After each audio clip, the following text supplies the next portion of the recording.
Oh my goodness. Look at that room. Oh my god. Dude, I have been waiting to like show this off, like to really show this off on stream for like, I don't know, a week. It hasn't been done for that long, but I've been meaning to have a stream like this for like the longest time. But yeah, so thanks for popping up. Face rig. Thanks a lot. Okay. Thanks for showing up, guys. I do appreciate it. Hey, what's up, Kiwi? You've gathered. I know we got 6 viewers here. It's crazy. But yeah. So welcome to the first ever Whim Channel just chatting stream. Yo, Gianni, what's up? Oh my gosh. Wait, hold on. By the way, Gianni, did you poke your head in last night? Calling it that. Oh, no, don't call it Nintendo infringement. Oh, okay. So I want to like. Give me a second here. I'm gonna take that background. The boom background. We're gonna put it all the way at the top. Okay. First of all, god damn. Look at the detail. Okay. The artist who I got in touch with and worked with to make this is absolutely super fantastic and unbelievably talented. So I'm gonna be tweeting this out with like a link to all his stuff, you know, after the stream, because you know everybody should be commissioning this guy for the room art. He's just so good. Oh yeah, and I was talking about whether I couldn't remember if you had poked your head in last night while we were watching ReZero in the Discord.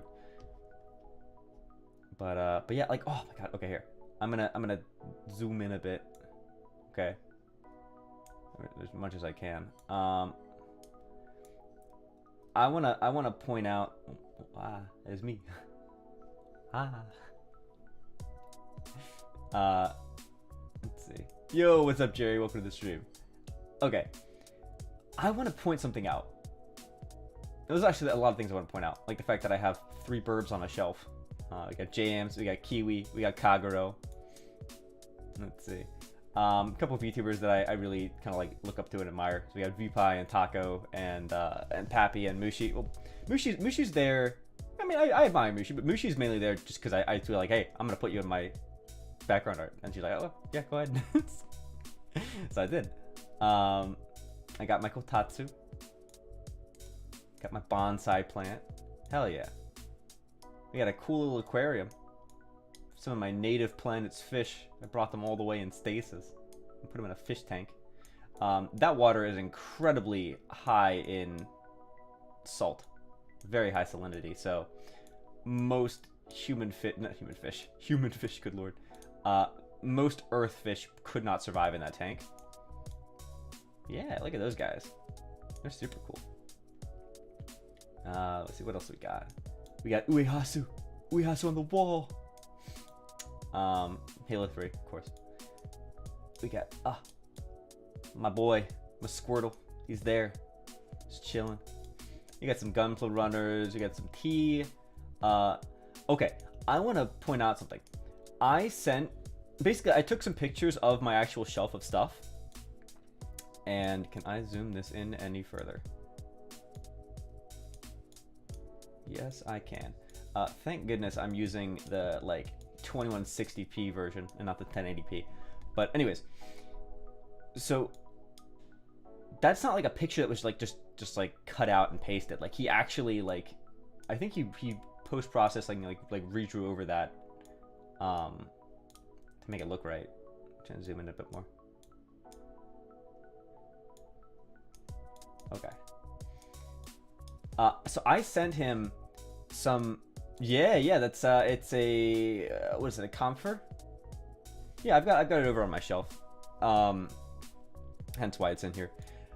So I sent him like a picture of some of my shelves of like, yeah, anime DVD. Well, I took pictures and then I drew it myself. Oh, you know what I should do? I should pull up what I did. My ref PG. Add source. Browse image. I want you to understand how unbelievably bad my stuff was in comparison, okay? So, God, this is cursed.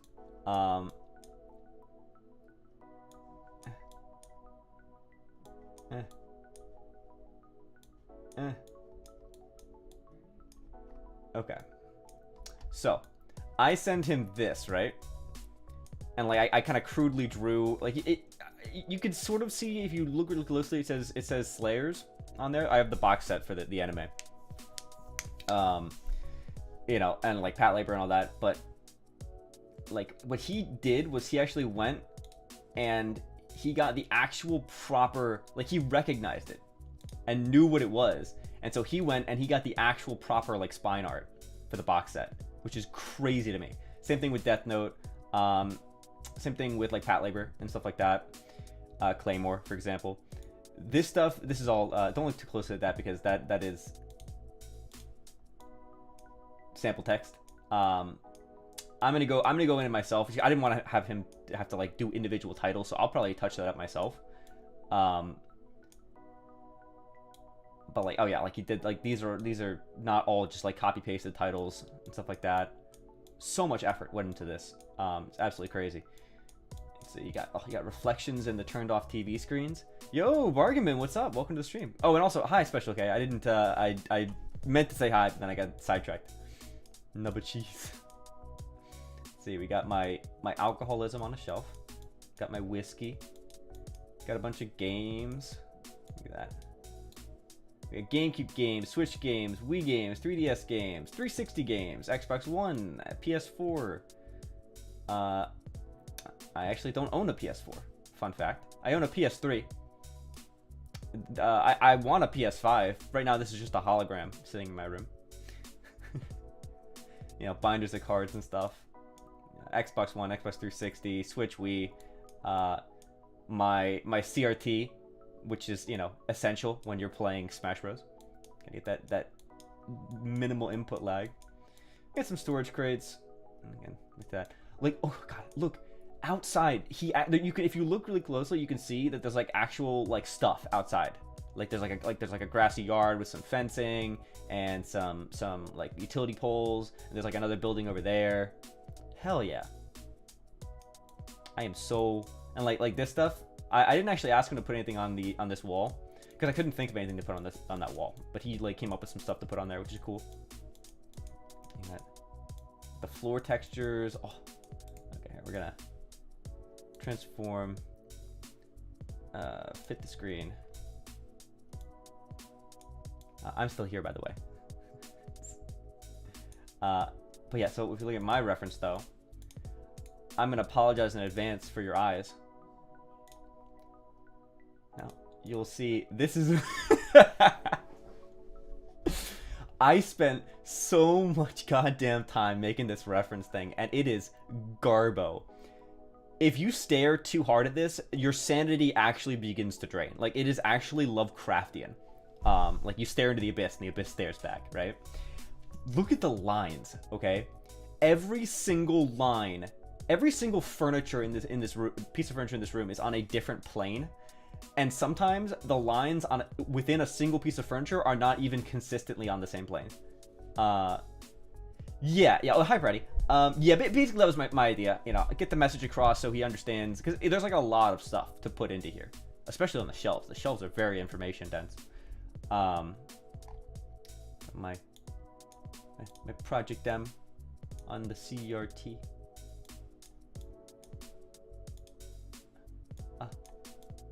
Look at that. I did that.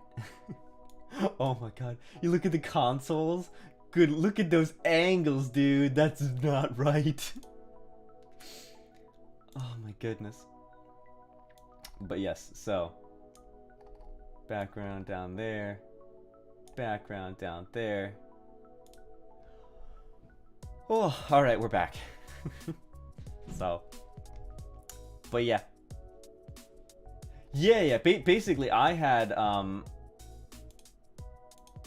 like a more traditional kind of, like, it was a window with like the shades on it. And then he went ahead and he was like, oh, why don't we just do it like that? I actually really like that kind of window that he did.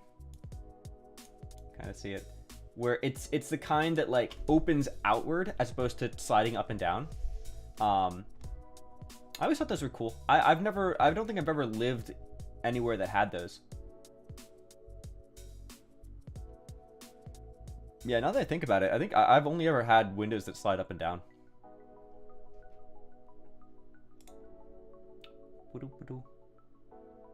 Fit to screen.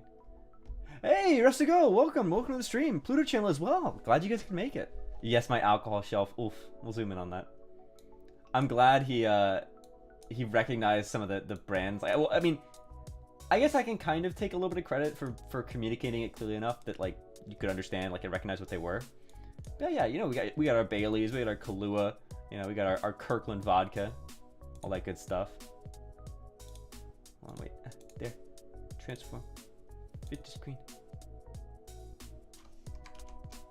Wait, where did? One background, transform, fit to screen. There we go. Whip, you are a sexy beast. No, you're a sexy beast. Get it?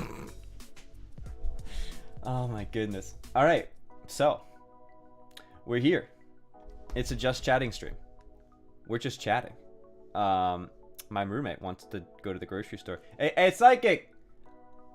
I'm streaming. We can go to the grocery. You want to go now, or we should go later? Streaming. I'm streaming. You already say hi to psychic.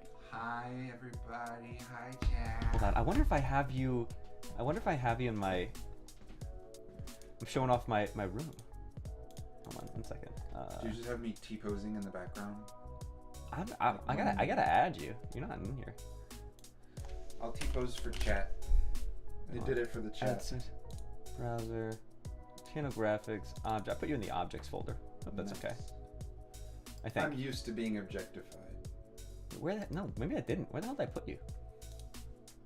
I can't be contained. I've escaped. He's escaped. No, he's escaped. Well, I'm cooking right now, so. Okay. You'll just have to go on your own. All right. Well, I guess we'll skip that because he's already walked out. But yeah. But yeah. So just chatting streams.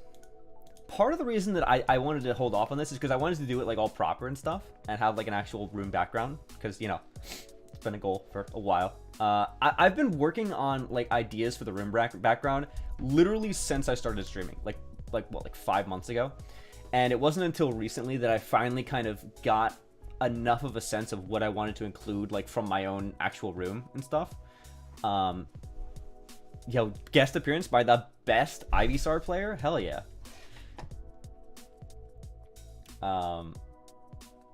Yeah, he puts himself down a bit, but he has a lot of potential for Smash. I think that he could actually be really good. Normally this is where you say something nice like, oh, maybe even better than me, but he's good. He could be very good. I don't know if he could be better than me.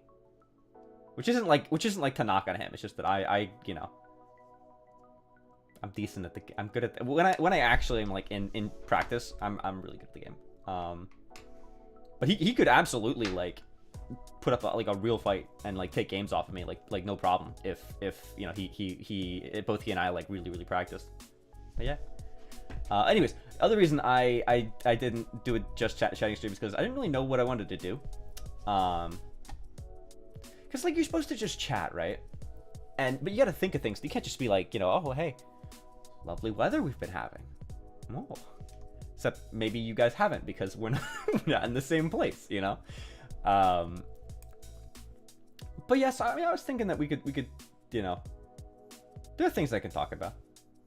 I feel like if I run out of things to talk about, I still need to make some art for like tweets and stuff. Like I gotta make the art for the next Skeb giveaway, so I could probably do that on stream. Because people will do like, you know how people will do like homework streams and like study streams and stuff like that, or they'll do streams where they'll just like work on art and commissions. I could just do that all in one stream. I could just be my just everything stream, except for video games. We wouldn't play games. That's what all the other streams are for. But yeah, so where's my list? I typed up a list of topics, and I typed up like 3 things. Hold on, where did I put it? We can talk about anime. Let's see, I still have that scab giveaway when you were 1. Oh yeah, you were 1 away, dude. You were 1. I mean, technically because it's random, it like, you know, it being 1 away doesn't really mean like anything, but like it you know, looking at it, it's like, oof, it's so close. But hey, yo, KB, what's up? Welcome to the stream. I'm glad you could make it. Welcome to my room. Please don't stare too much. It's embarrassing. Wah wah wah. Like the standard like anime go like, "Ammari minaide kudasai. Hazakashi kara." You know, like that whole thing. Like, "Oh, don't look at my room."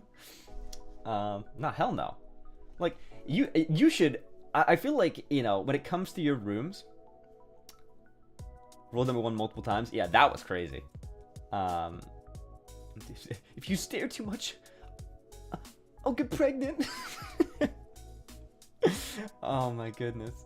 Damn, what was I gonna say? Oh yeah. Like, okay, so I don't get that. You know? Well, okay. Maybe I should rephrase that. I get that, but I also don't get why it would be like a persistent thing. Like being embarrassed about people seeing your room. I feel like you should be like, damn, you know what? It like, I would be embarrassed if people saw my room and it was like a total mess. You know? Like, I wouldn't be embarrassed if they came in and saw like anime posters on the wall, or like Gundam model kits, or like, you know, shelves full of anime DVDs and stuff like that, or like a big like life-size Squirtle doll. You know, like, I wouldn't be embarrassed. You know, those are my interests. Like, that is a part of my life there. Why would I be embarrassed about it, right? I mean, there can be things that you've done in your life that you're not proud of. You know, like you could commit crimes, and like that's not something you should be proud of. But like, you know, if it's like an interest, it's hard to think of an interest besides, I don't know, like being a furry or something like that you should actually be embarrassed about. You know what I mean? But like, but like, to go off of that, you know, for example, if you're embarrassed to show people your room because it's messy, just clean your room. Just make it, like, you should get to the point where you want to show people your room. You should be like, because, you know, my room for the longest time in a variety of places that I've lived, you know, like back at university, or back when I still kind of lived with my human host family, my adoptive host family here on Earth, you know, I for the longest time have had super bland rooms. Like, I don't put anything on the walls. I have like one like shelving unit, like a book. I have like a bookshelf or 2, and usually it's just filled with books. Let's see. My room is really clean. I just hate people seeing it because I'm so antisocial. Well, so but that's the night. Yeah, I'll kind of get into that then. You know, one of the things that I find kind of makes people antisocial. I mean, you know, you can be genuinely antisocial, and that's like a different thing. But like, if part of being antisocial is like you feel like you have trouble connecting with people, I feel like your room is actually a great way to get past that, sort of, or to leverage it. You know, where you can. I mean, it makes more sense online, less so in person. But if you're like sharing like pictures of stuff in your room online, well, then that's, you know, then that works.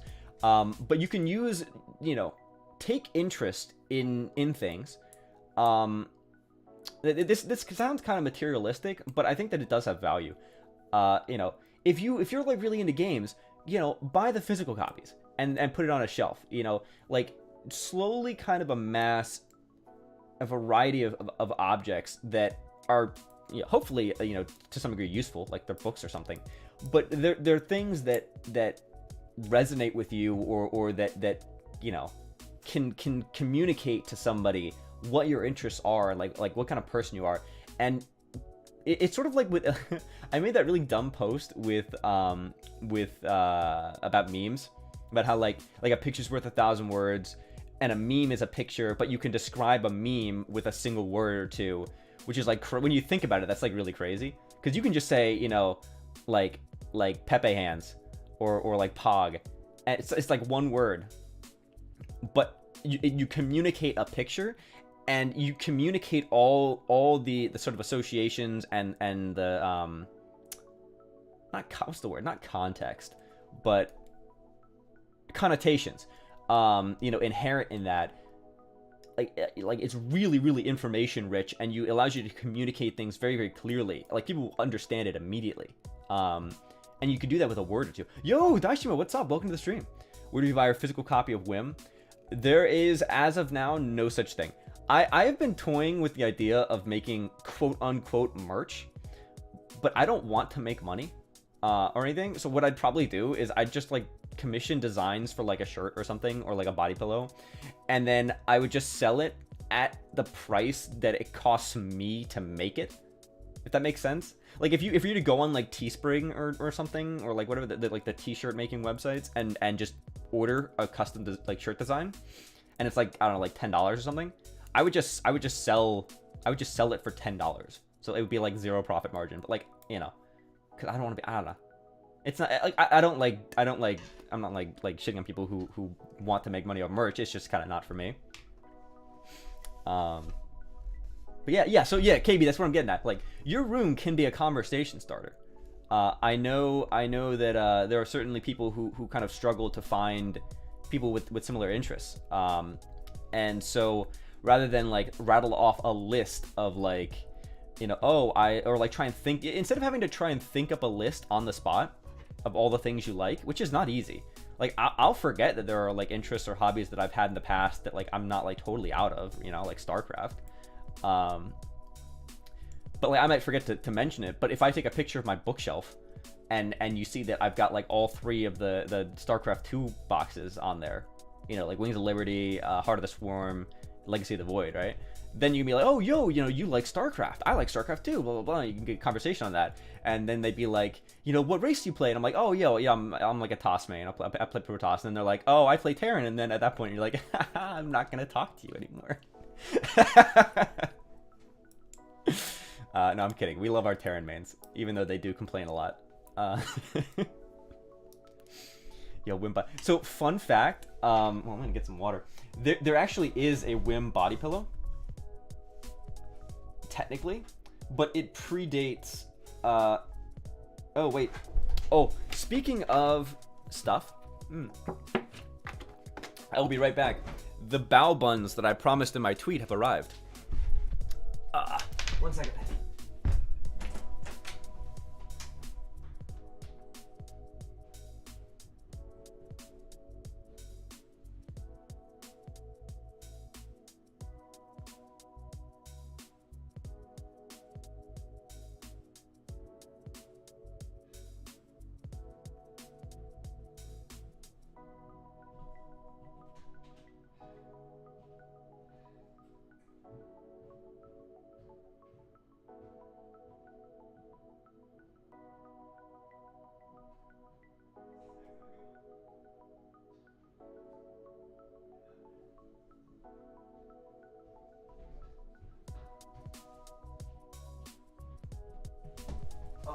I return with my bow buns. Hell yeah. Yeah, you know what I should do? I should start just turning off face rig, like making the thing invisible in OBS whenever I leave, so I'm not just staring awkwardly. Let's see. Hey, what do you like? Just my body. Yeah, okay, so that's a fun story. You covered up by chat. Yeah, hold on. We'll get rid of the. You can see Kiwi back there. She's on the shelf. Well, I showed you off earlier, actually. But I'll do it again while I'm talking here. Room background. Move it up to the top. There we go. Is there a not safe for work side on the other side? There actually kind of is. Wait. Grab this. Zoom in. Zoom in. Hey, there's Kiwi. Look at her, she's sitting on the shelf all grumpy. Totally not at work. Muffin, focus on your work. Don't skip out on work. She's on the shelf. She's just a silent guardian. Except she's not really silent. She's just constantly calling me pasty. Look at her. Look, she looks so grumpy. Hold on, I'll zoom in. If I can get it to zoom in. Oh, there we go.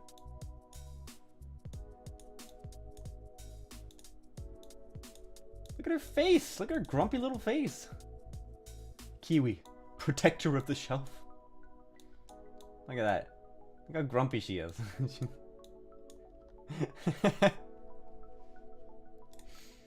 Oh my gosh. Alright, I'll transform back.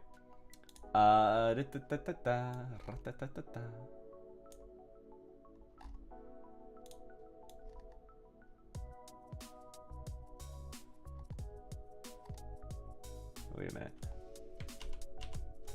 Hold on, that didn't work. There we go. Okay. Body pillow. Yeah, there's a Wim body pillow. So basically, I've told this story a few times, but I used to be in a fraternity, a Greek society at university, that also just so happened to be like the animation society, aka the university's anime club. But I put it on my resume that I was president of a Greek society, and I threw out the three Greek letters. I won't say what they are though, and then like the chapter. But yeah, so I was president for a couple years, and but like my first semester as president, I ended up studying, like I ended up going abroad to study in Oxford, and so I wasn't actually able to be present at the meetings, which is why is Jams in a jar? Jams is always in a jar. It just makes sense, you know. But anyways, oh, also I gotta add in my, move that, add in image, add a source, do bow buns, do objects. Got my bow buns. Ooh, I'm snacking. But yeah, so I was president and I was absent. It was across the pond, across the Atlantic, and so thank you all for coming. Yeah, thank you guys so much for coming. It really means a lot to me. I was like so nervous that nobody would come to a Just Chatting stream because there's no games. There's no video games. Anyways, so but like that didn't feel right to me. I was like, well, I can't just not be there. I'm the president, right? And yeah, that is true. I forgot that you like to go bother people. And so I was like, I have to, like, my presence needs to be well present in the club room. And so, oh, well, I'm glad you're enjoying it. Yeah, usually the streams aren't like this. Usually I'm actually doing something. But so I was like, wait a minute. I have a genius idea. I am going to make a body pillow, and I'm going to put me on it, and it's going to sit in my seat, in the president chair. It's genius. Nothing can go wrong. So I go ahead and one of the previous presidents of the club, who still kind of hung around there, he went, oh, thank you for the sub, Juan. I'm still trying to figure out how to get Alert Box to work, because it used to work and now it doesn't. I think it's a Streamlabs OBS thing. I've been meaning to switch to regular Streamlabs, regular OBS for a while, because that might fix it. But yeah. So yeah, if you subscribe, just say it in the chat. Don't feel like that's weird or anything. It's just it's not gonna show an alert right now. So, and I do want to thank you for that. So yeah, thank you. But so what was that? Oh yeah, so one of the previous presidents actually got me in touch with an artist by the name of Diesel Brain. Don't look him up. He does adult stuff. I mean, unless you want to see adult stuff, but just a fair warning. And so I got in touch with him, and I sent him like a picture of me just for reference, like IRL me. And I was like, all right, yo, here's the deal. Explain the situation. Like, I want to make a body pillow. I need you to, let's work together, and we're gonna draw like the standard kind of male body pillow thing, where like one side is like really confident and like one side is like really fucking submissive and uwu soft boy, right? And so I did. I commissioned him, and we made it. And so on the front side, it was like a button-down shirt with no undershirt, or whatever, but it was like unbuttoned and like kind of like flared out or whatever, and like doing the cocky like brush my hair back, with one hand kind of thing. Like wearing pants, obviously. So I think the pants were like slightly unbuttoned, and so you could see like the underwear. and then on the backside, like the pants were like really unbuttoned, and it was like shyly clutching like a heart-shaped pillow to my chest or some shit. It was hilarious. But even more hilarious is the fact that I went through with this plan, and that body pillow sat in my chair in the club room once a week, every week for the entire semester, as well as at the weekend long like anime binge in one of the auditorium halls, which is like a once a semester thing we did. But yeah, so obviously though, you know, the club rooms for all the clubs are actually classrooms, and so you can't just have, you know, it's sitting there for an entire semester. You have to bring it out for the meeting and then bring it back. And so my vice president, you know, bless her heart, she volunteered to store the body pillow of me at her apartment and then carry it to club every week, which was I felt so bad, but like she volunteers. I was like, all right, yeah, let's do it. Oh, what a sweetheart. Honestly, that club was full of so many great people. I do miss them a lot. I feel like we don't really talk anymore. Great. I mean, I've been out of college for several years now, so it makes sense. But you know, we all kind of went our different ways. Yeah, mega respect for the vice president. Like, I'm carrying a body pillow like that, like out in the open on campus to the club room. That was crazy, dude. That is so based. Damn. All right, I have already forgot. Oh, I have to take a bite of my bao buns before they get cold.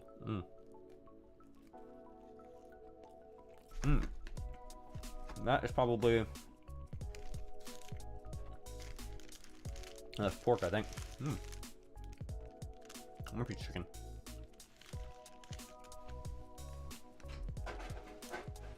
That's good though. Yeah, I found a place near me that specializes in bao buns. In Japanese, they what do they call it? Nikuman. Oh, that stuff is so good. Anytime I'm at like a kombini, which is not often because I'm not in Japan very often, that's like one of the things. That's like one of my go-tos. That and croquettes, the like potato ones. Oh, I wish with all my heart. What's the rest of it? To fly with dragons in the land apart. Dragon tails, dragons. Oh my god, that's a throwback. No, I just really wish that we had like potato croquettes at like convenience stores in the U.S. God damn, I missed that. Yeah, of course people still remember you, Imon. What the hell are you talking about? You are still in my Twitter banner, by the way. I still have the exact same picture. You're still there. Yeah. Hi, Phantom, by the way. Welcome to the stream. Ooh, shift's almost over. Hell yeah. Oh, dropped it. I'm trying to eat this with chopsticks.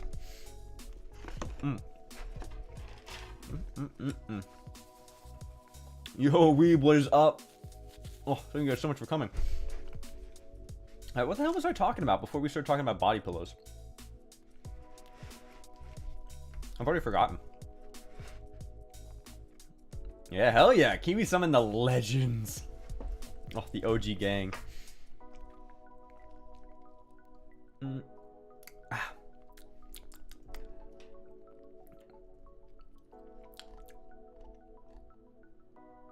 Oh, yeah, sorry, Drake, you showed up and you just started posting kanji, and so my brain just shut down. Yeah, welcome to the stream. Oh, my goodness. But yeah, so, oh, God, what was I talking about before we went off on the body pillow tangent? We were talking about the room and talking about interests. I think I was gonna talk about anime at some point. We were having a good time in kanji, whatever. They're all the same thing. They're just slightly different. They're all the same. They're just kind of different, you know? God, we love ads. Wait, somebody needs to install like an anti-Kiwi ad blocker. Oh my goodness. But yeah, okay. Yeah, we were in the Discord last night and we were watching. So here's the thing. I actually have been so busy. I forgot to watch a lot of anime last season. So I didn't actually watch the latest season of ReZero. So I was catching up on that. I watched like half of it last night. I feel like I have really unpopular opinions sometimes. because so many people like ReZero, like they really like ReZero. And to be fair, I actually thought that season 2 part 1 was pretty good. Like, it was pretty solid. Like I had no real complaints about that one. But like, you know, season 1, aka the first 25 episodes. Yeah, Subaru. Oh, we all fucking love Subaru for some reason. I don't know why. I hate him personally. Except for, okay, I like season 2 part 1 Subaru. And I like him so far, I think, in season 2 part 2. But like season 1 Subaru, I can't stand the dude. Like what is it, episode 13 to 17 is, okay, spoilers for anybody who hasn't seen season 1 of ReZero.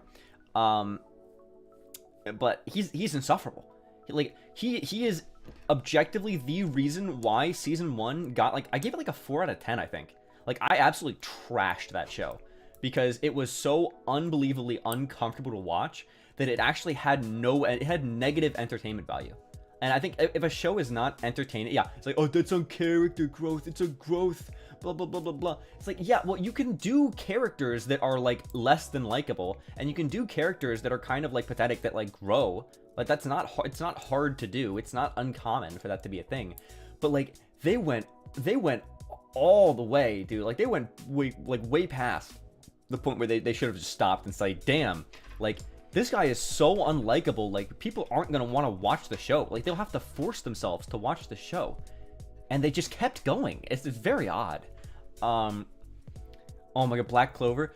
I heard that Black Clover actually improved. People were saying that it, like, got better, but I remember it being, like, really annoying at the start because the guy just would not stop yelling. The main character, whose name escapes me. Yeah, Subaru is one of the most unlikable protagonists of all time, I think. Like, I would say he's more insufferable than Shinji. Like, Shinji, I think Shinji gets a bad rap, but like on second watch, Shinji is actually a lot less unbearable. Subaru, season 1 Subaru will never not be an incredibly unpleasant experience for me to watch. And people like project and be like, oh, well, you just find it uncomfortable because, you know, you have aspects that are like that. It's like, god damn, if I was like Subaru, like, at all, I would off myself. Like, god damn, that is absolutely not the reason I dislike him. I dislike him because he's incredibly unlikable. Oh, hydrate and posture, hell yeah. Right. Yeah, I've heard the Black Clover manga is a lot better than the anime.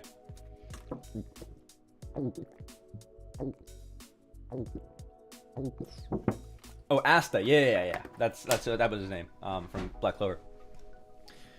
Oh my god, yeah, the one where where he interrupts and then where he gets all fucking cocky and like challenges that other knight to a fight and gets his ass absolutely handed to him, and then he just breaks down and starts screaming at Amelia, and like calling her ungrateful for him, even though like he knows that she doesn't know what he's done in like the previous like loops and stuff.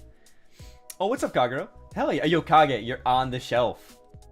I think I already sent it to you in DMs, but yeah, I'll show you again. He's on the shelf.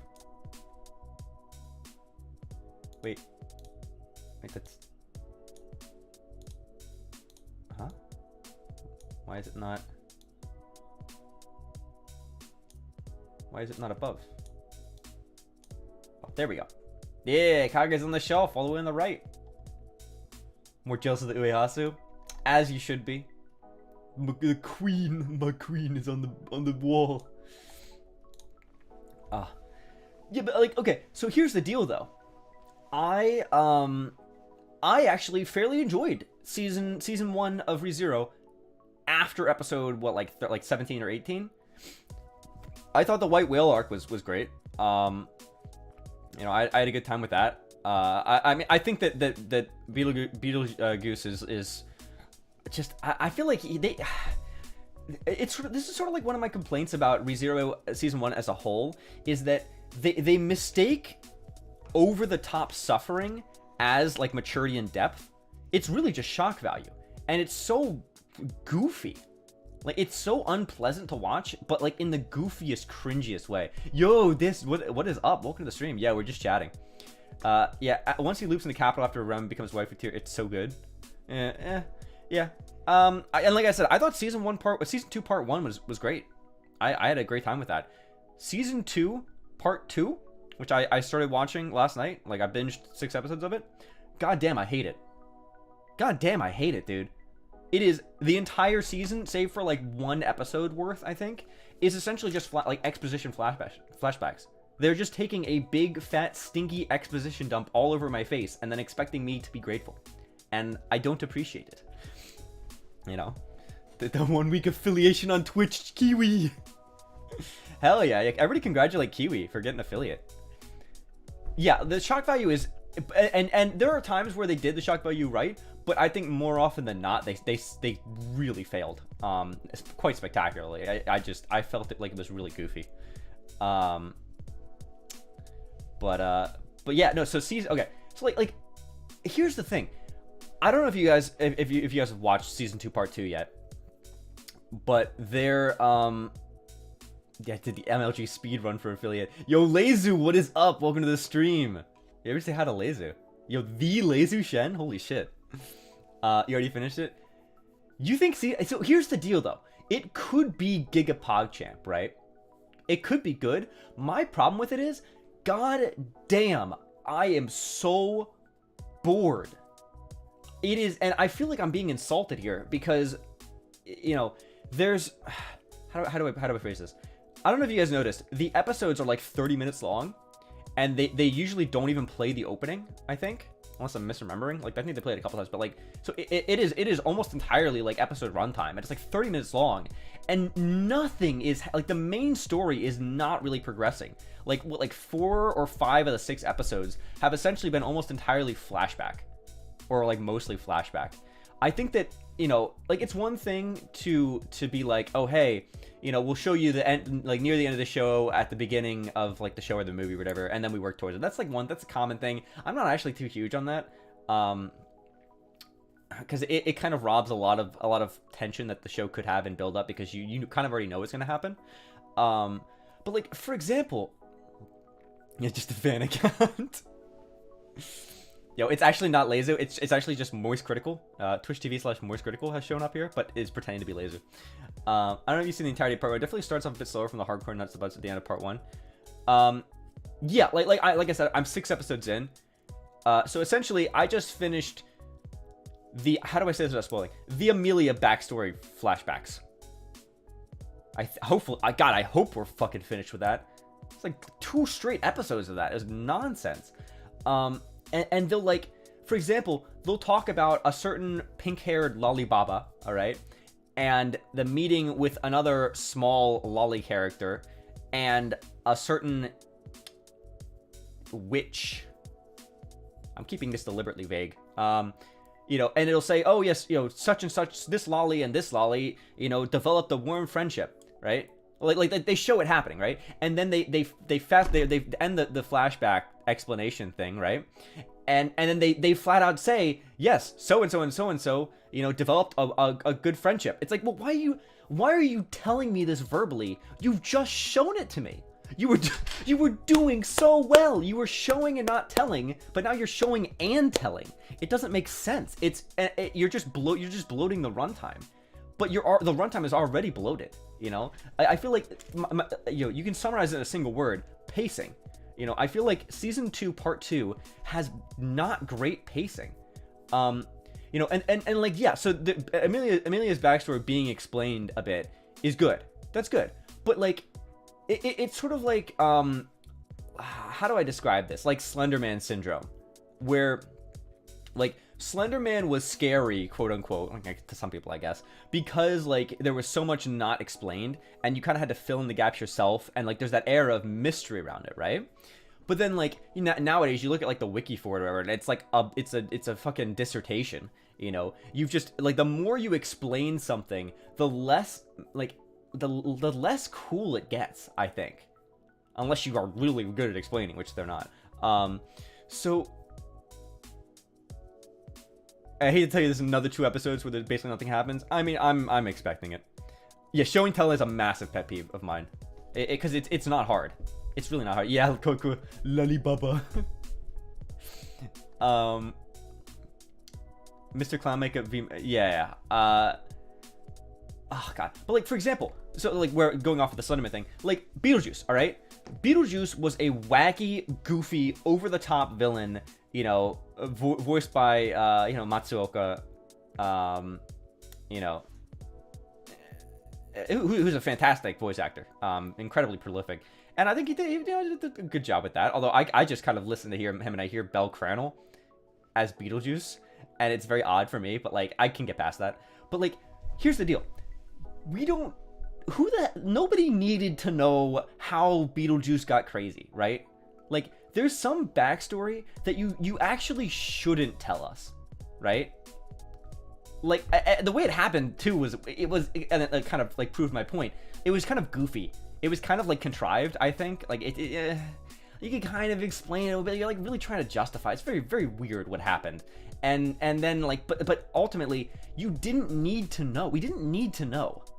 And I think that you know leads into problems with pacing and bloat. You know, good writing. Some people think that like the more you explain your world, you know, I mean, like don't get me wrong, world building is good, you know, but some people you know fall into that you know the fallacious trap of thinking that more is always better, right? You know, just give us more explanations of backstory and give us more, you know, explain this and show this and more. But it just there's a point where you need to calm down and think of what actually matters, what actually is important, what actually is super meaningful, and focus on that. And then don't, because if you bloat things if you bloat your runtime with a lot of relatively, you know, unnecessary backstory and explanation, you don't need, you know, you're gonna detract from the actual good stuff, because people are gonna be like, damn, this is half an hour. Like, I watch anime because it's like a 20-minute an episode thing instead of like, you know, the typical hour of like Western TV, right? And so you know, it's 50% longer, but I'm getting like 50% less actual meaningful information here and story, you know. Yeah, the small child with OP power. Yeah, I can't remember. Did they hint? I feel like they hinted at that character in the past, but like it was really weird. Whatever. Like, again, the witches have lost their air of mystery, right? There was so much mystery behind it, right? In season 1, and like for all the faults of season 1, like there's actual good mystery. You know, you tell the viewer just enough, and keep them, you know, intrigued. And I mean, if they show up with a lot of like, you know, you can have exposition, just don't have too much. I think that there's just too much. But yeah, like, you know, like, but now with you know, one of my complaints about season 2 part 1 is that the witches, you know, they're kind of just like, you know, they're just characters now. There's nothing crazy about them, and maybe they were trying to reclaim a bit of that with Pandora, but like they went too far. They explained too much, and now they're just, you know, they're just Rule 34 fodder. Like, they're not like actual mysterious characters anymore. Like, they don't have that weight to them, you know. But I gotta go get food. Oh yeah, speaking of food, I've been sitting here with one of my buns half eaten and the other 5 are not even touched. Let's see. I ended up with My Hero, but so My Hero, I'm gonna pull up my anime list actually. Hold on.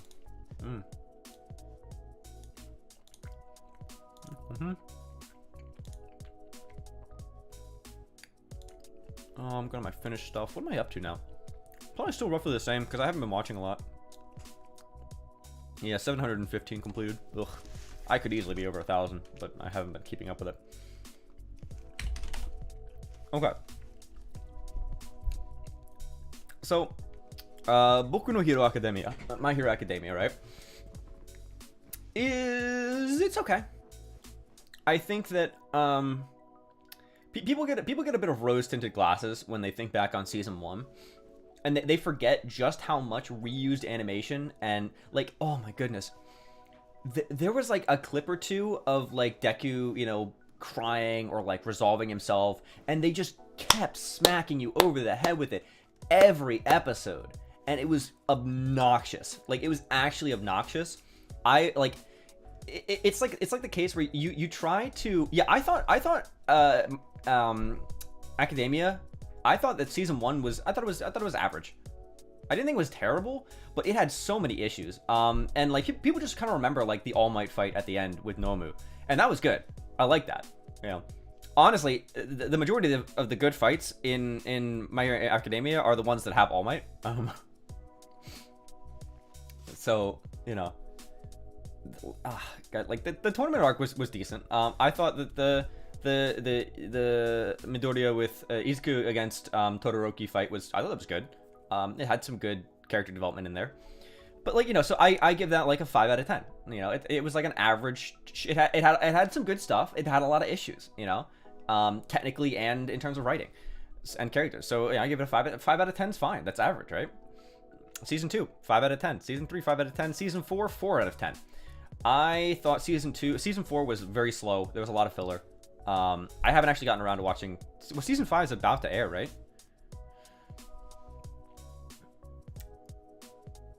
I mean, like, to be fair, My Hero Academia is better than most Marvel stuff, but like that's not really a compliment to Academia. That's just kind of a dig at Marvel. People say like anime is childish, but goddamn, like Marvel superhero movies are like a whole nother level. Oh, the first episode's already out. Yeah, I'll have to watch that tonight, I guess. I gotta do the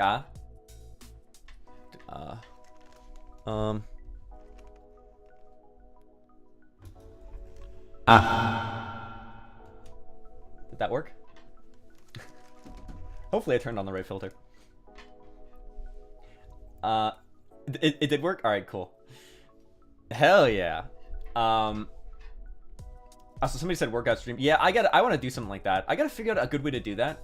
I might actually invest in like a elite gaming laptop for streaming, and like take a laptop out to the gym, to the shed, and do workouts and stuff. I don't know. It's a thought. It's kind of janky though. I feel like I wouldn't do that unless I can make it work really well. My Hero fandom in the top 3 worst anime fandoms. I mean, you've got Naruto, you've got Bleach, you got. I don't think One Piece is that bad. No, I wouldn't even say it's in the top 3 worst. I think that there's much worse out there. Oh god. Go to my scores, find the lowest ranked anime, and then because usually some of the worst anime have some of the worst fandoms. Oh, those aren't even bad. They just well, I mean, the Sword Art Online fandom is up there. Well, you could say fandoms in general are kind of cringe. But I would say the JoJo fandom before it went super normie and mainstream was actually really good. Women ASMR when I'm planning to get that video done this weekend. That and my lore, well, maybe not this weekend, maybe like early next week. I got to do the ASMR video like soon, because there's an empty room in the house right now until like a couple days from now when the new roommate moves in, and I want to use that because the echo would be really nice for what I'm thinking of, for part of it, like the sound effects. It's a role. It's not like, you know, ASMR ear cleaning trigger videos. It would be a role play. I think that's what I'd do for the first one. I might do ASMR stream because I have the binaural like ear microphones. I have a binaural 2 mic. I could absolutely do ASMR streams.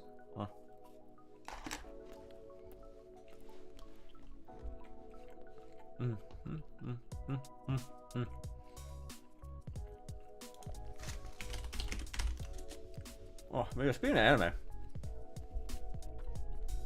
which we've been doing for basically the entire stream so far, this upcoming season,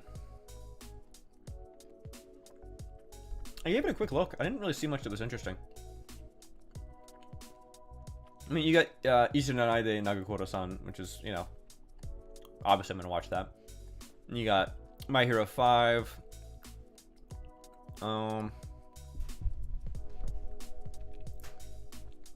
Fumetsu no Anate. Lonely boy wandering the Arctic region of North America meets a wolf, and that should become blah blah blah. That looks like might be interesting. Another Fruits Basket season. Mushoku Tensei.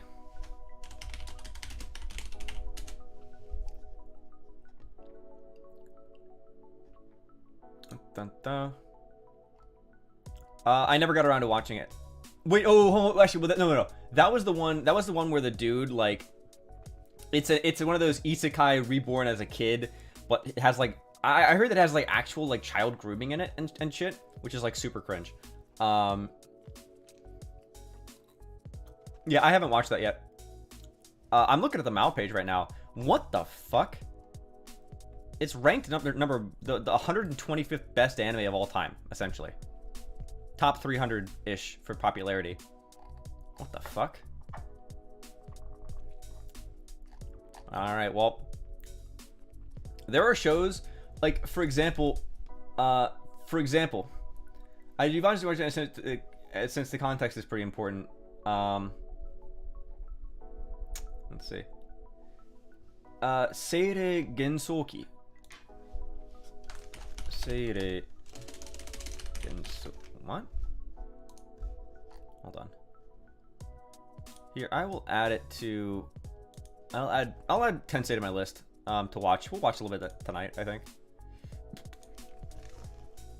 Seire Gensouki.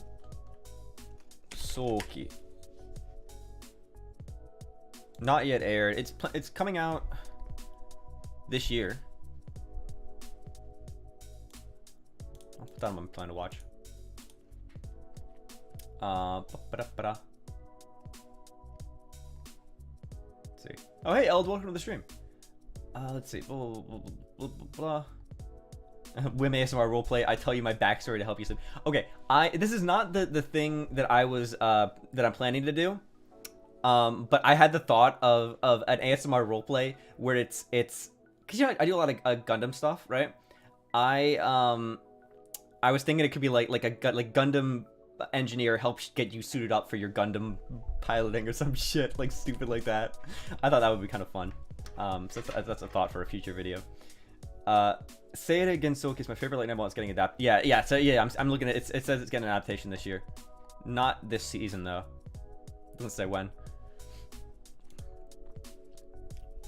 What was I saying? Oh, right, yeah. So like, I'll probably watch. Yeah, I'll watch. What should we call it? Mishoku Tensei. It for the same reason that I'll watch something like Dr. Stone. I thought Dr. Stone. I'm gonna hot take here. Although in my opinion it's a bit of a lukewarm take, but for some people apparently it's a hot take. I think Dr. Stone's a bad anime. I'll pause for effect there. No, like straight up no cap. I think that it's a bad anime. I don't think it's good. I think it's pretty mediocre. I don't get why people like it so much. It is insulting to me when I watch that show. Like they're like,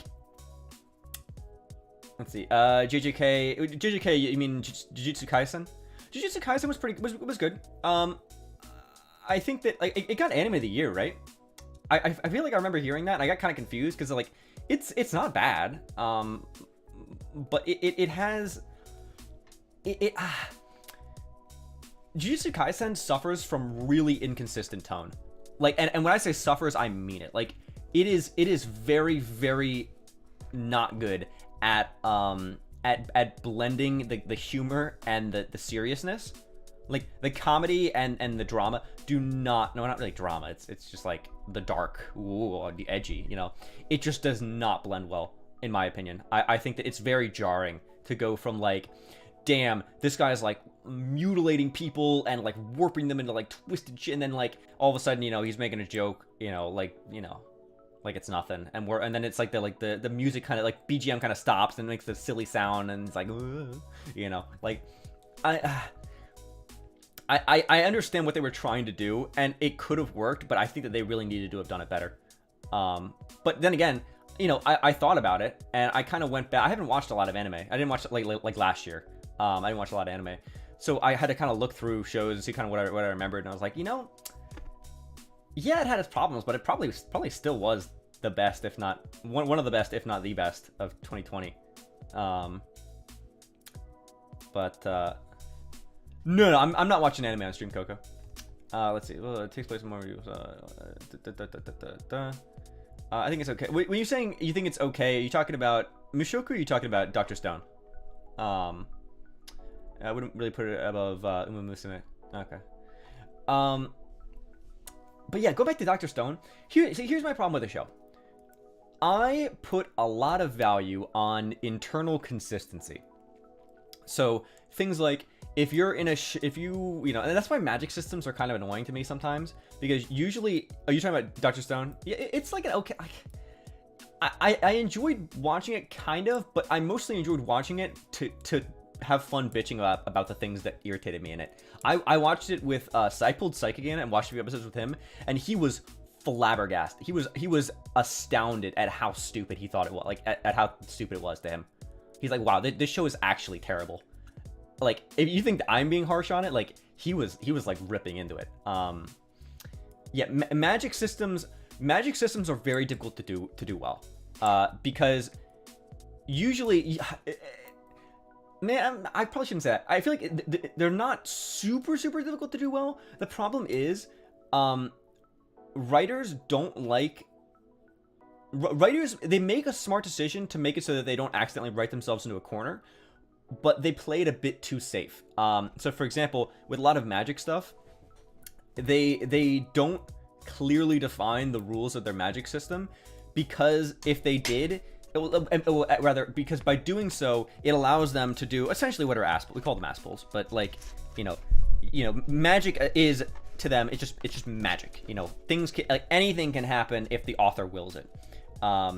Much in the same way that like protagonists can always pull it out, even if they really shouldn't be able to. You know, like things just kind of work out, like protagonist armor and stuff like that.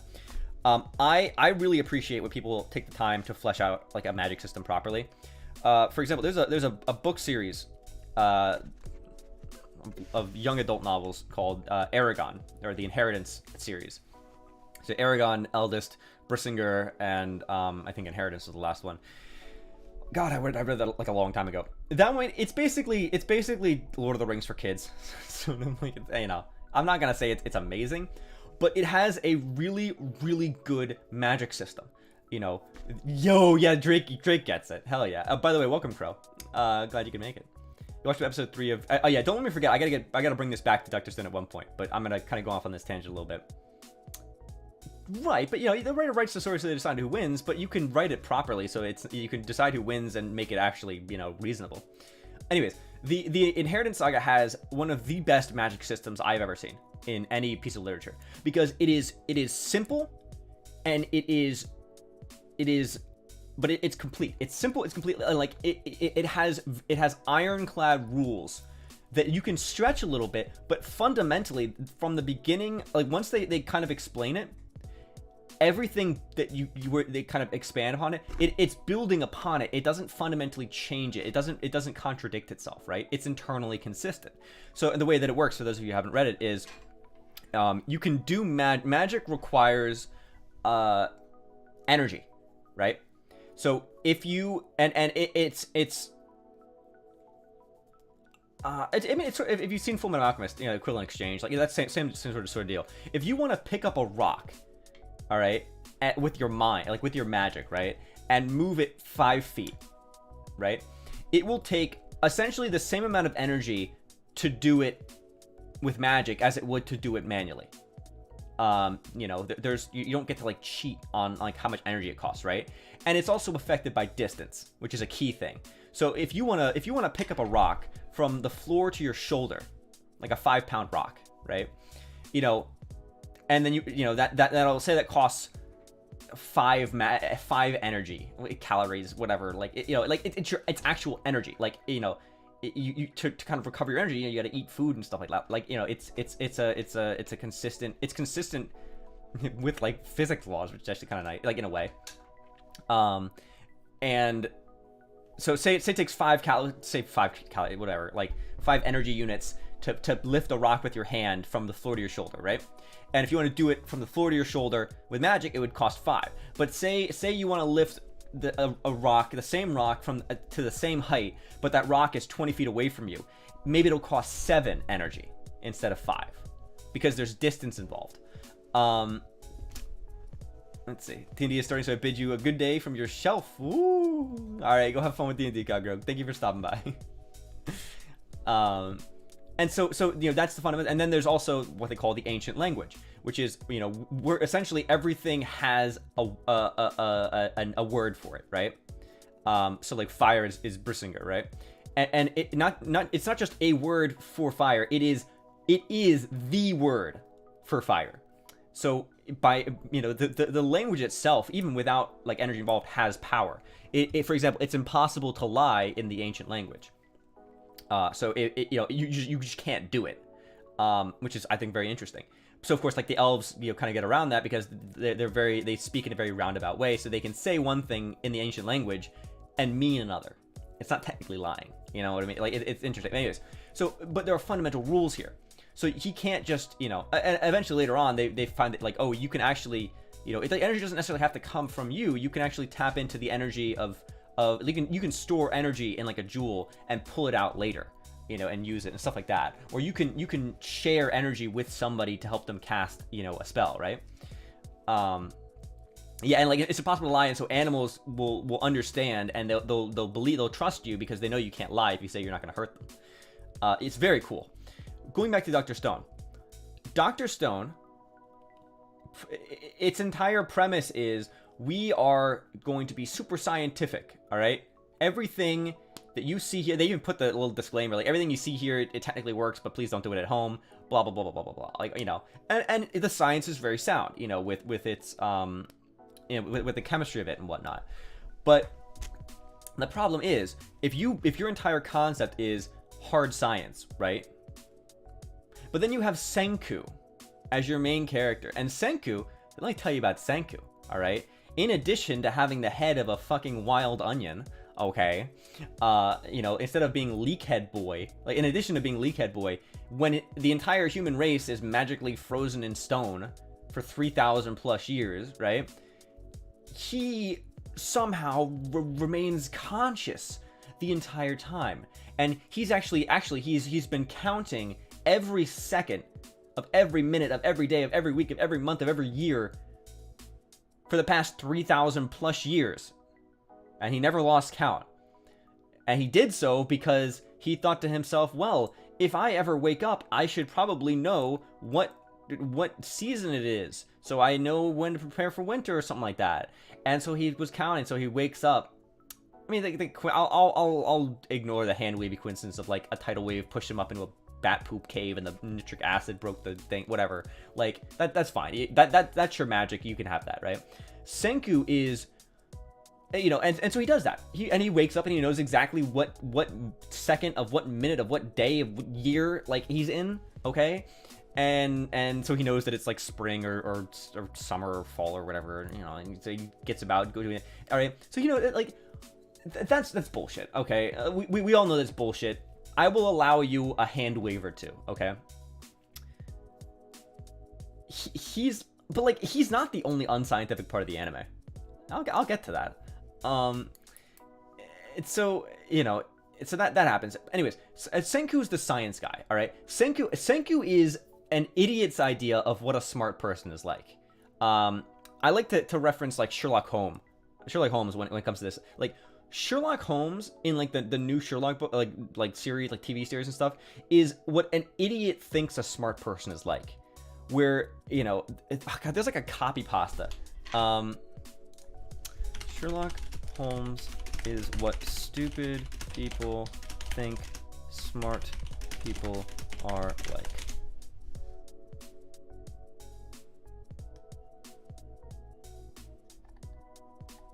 Smart characters written stupidly, maybe? Copy pasta? Okay. I'm gonna read this copy pasta. Anton Chigurh from No Country for Old Men is a smartly written smart character. When Chigurh kills a hotel room full of 3 people, he books the room next door so he can examine it, find which walls he can shoot through, where the light switch is, what sort of cover is there, etc. This is a smart thing to do because Chigurh is a smart person who is written by another smart person who understands how smart people think. Were Sherlock Holmes to kill a room full of 3 people, he'd enter using a secret door in the hotel that he'd read about in a book 10 years ago. He'd throw peanuts at one guy, causing him to go into anaphylactic shock, as he had deduced from a dartboard with a picture of George Washington Carver on it, pinned to the wall, that the man had a severe peanut allergy. The second man would then kill himself just according to plan, as Sherlock had earlier deduced that him and the first man were homosexual lovers, who could not live without each other due to a faint scent of penis on each man's breath, and a slight dilation of their pupils whenever they looked at each other. Okay. As for the third man, why, Sherlock doesn't kill him at all. The third man removes his sunglasses and wig to reveal he actually was Sherlock the whole time. But Sherlock just entered through the secret door and killed 2 people. How can there be 2 of him? The first Sherlock removes his mask to reveal that he's actually Moriarty, attempting to frame Sherlock for 2 murders. Sherlock, however, anticipated this. The 2 dead men stand up. They're undercover police officers. It was all a ruse. But Sherlock, Moriarty cries, that police officer blew his head off. Look at it. There's skull fragments on the wall. How is he fine now? How did he fake that? And Sherlock just winks at the screen. The end. Like, this is retarded, because Sherlock is a smart person written by a stupid person to whom smart people are indistinguishable from wizards. Okay? Last line is the key here. Stupid people, to stupid people, smart people are basically wizards. That you don't understand what makes somebody smart, because you're not smart. You know, Senku is a perfect example of that. Senku is a guy who knows science. He knows chemistry, you know, like, here's the deal. If he just knew all the chemistry stuff, that'd be totally fine. I'd be fine with that. You could say he's a chemistry whiz, right? All right, but he's not just a chemistry whiz. He's also an engineering whiz, you know, for vehicles and structures and fucking, you know, and then he also is an electronics whiz. He knows how to create a cell phone, you know, from fucking manganese batteries. Like, you know, like he knows, you know, and he's like, oh well, and I know how to make a tank, and here's how we'll power it with a steam engine, which definitely was not able to move that thing. I don't know why they showed a steam engine. That did not look big enough to move a tank of that size. Anyways, maybe I'm wrong there, but you know, he knows how to do that. He is the everything genius. He knows everything. That's ridiculous. That's not, you can't be hard science and then have your protagonist literally be like that. It just doesn't work. It's not real. Like, it doesn't exist. So you've already lost me here. Okay? Right, like, it's fine if anime are unrealistic, but don't look me in the eyes and say we're gonna be hard science realistic and then just spit in my face. What do you expect me to do here? What am I gonna thank you for it? No, I'm gonna smack you. So, you know, you got that, and then you got the whole thing with like Skasa, and Skasa's like, not only can he fucking beat a lion to death with his bare hands and, you know, do typical anime. First of all, if you're gonna go hard science, have your characters move realistically, okay? Have them obey the laws of physics, which none of these characters do. In addition to that, Skasa's not just like, he's not just super strong, the high school world primate, strongest primate, or some like Danganronpa-esque title. All right, you know, he's, oh hey Lynn, what's up? Welcome to the stream. You're just in time for me to be ripping on Dr. Stone. You know, not only that, he's like super smart, like tactically, he's like really smart. He was like, ah yes, I have you know, anticipated that Senku is going to try and reclaim the cave, and you know what? I bet he's gonna use a tank to do it. Where do you get this? Why would you even assume that?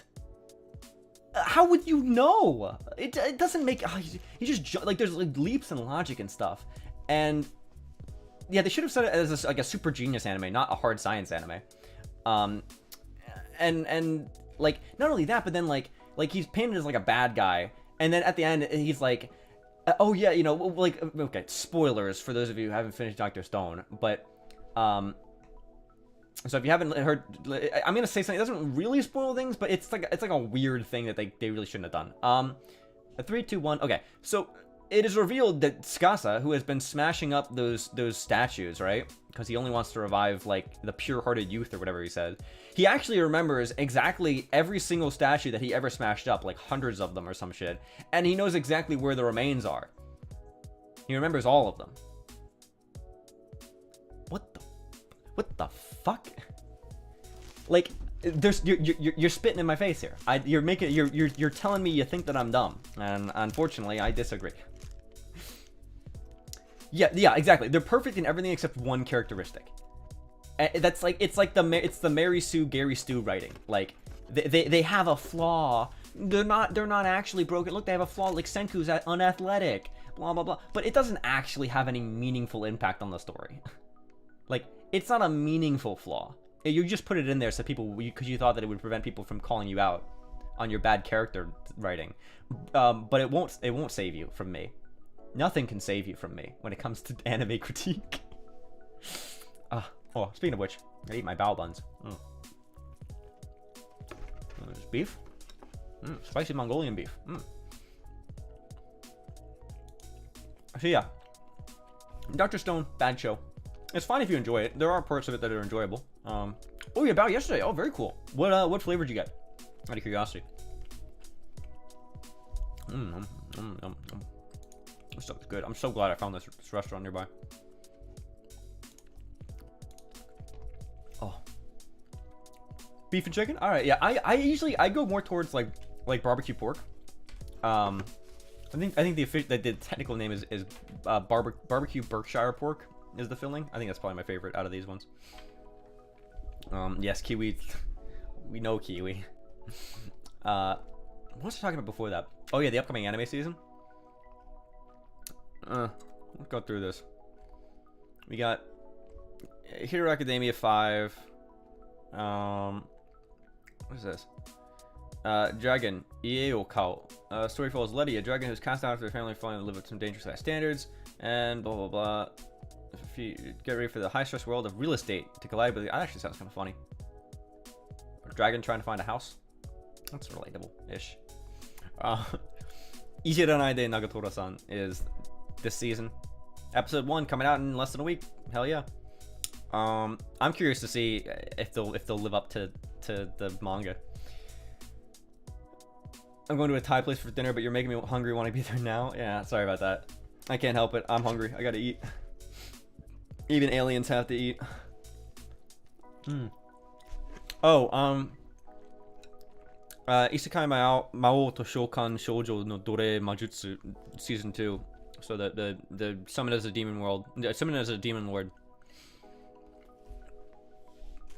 People really like that show, which is weird to me. I mean, like, I get it. It's dumb fun, but it's like an average show. You know, I'm assuming it's gonna be more of the same as I can see. I mean, I read the manga as well, but let's see. Osana Najimi ga Zettai ni Makenai Love Come. Okay. A romance where the childhood friend will absolutely not lose. Hell yeah. Hell yeah. Yo, Bloody, what is up? We're chatting about anime right now. We'll talk about other stuff soon, but oh, holy shit, Megalobox 2? Hell yeah. Yo, we're getting Megalobox season 2. I loved Megalobox season 1. I thought it was great.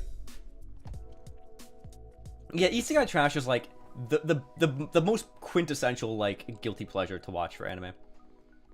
And there's never gonna be a shortage of it. They make like 5 to 10 of them a season. Oh, I got sports anime.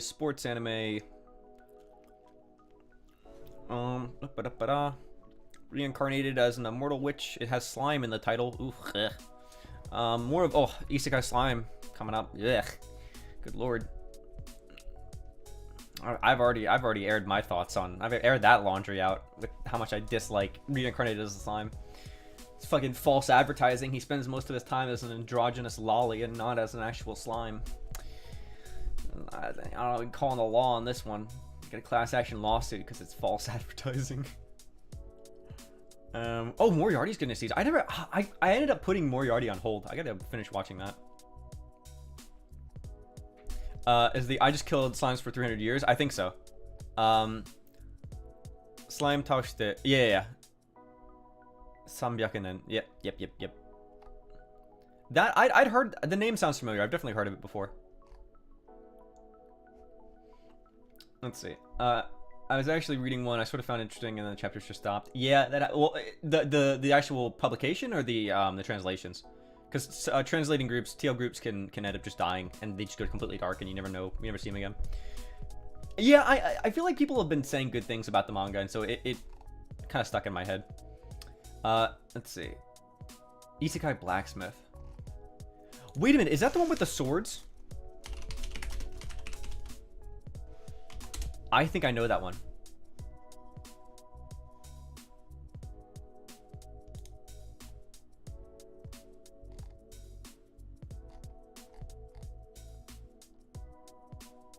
No, hold on.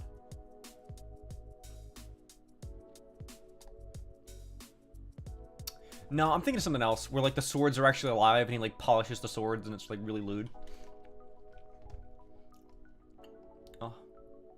BRB needed to change the clothes. Let's see. Don't forget to land. Probably the one with the cat girl waifu. Dog girl, I think. Yeah, I think we're thinking of different things. I'm thinking of the one that has like the swords are alive and they turn into cute girls and he polishes the swords and they orgasm or whatever. Let's see. He works out, and when he gets his job, he just smashes all the furniture to bits. The power level. What the fuck? That's amazing.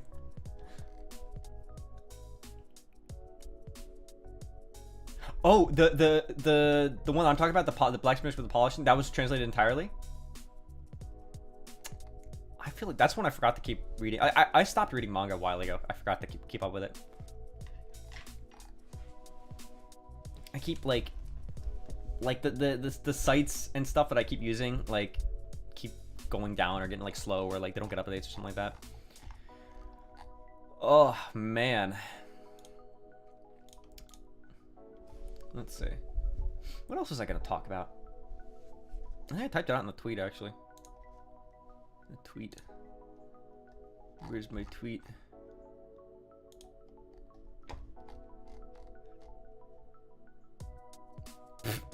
Kagura replied, I can hear the ooh in your voice and it makes me extremely angry. Shut up, Wim. Let's see. I'll be watching Thunderbolt Fantasy Season 3. Is that near the bottom? I think I saw that.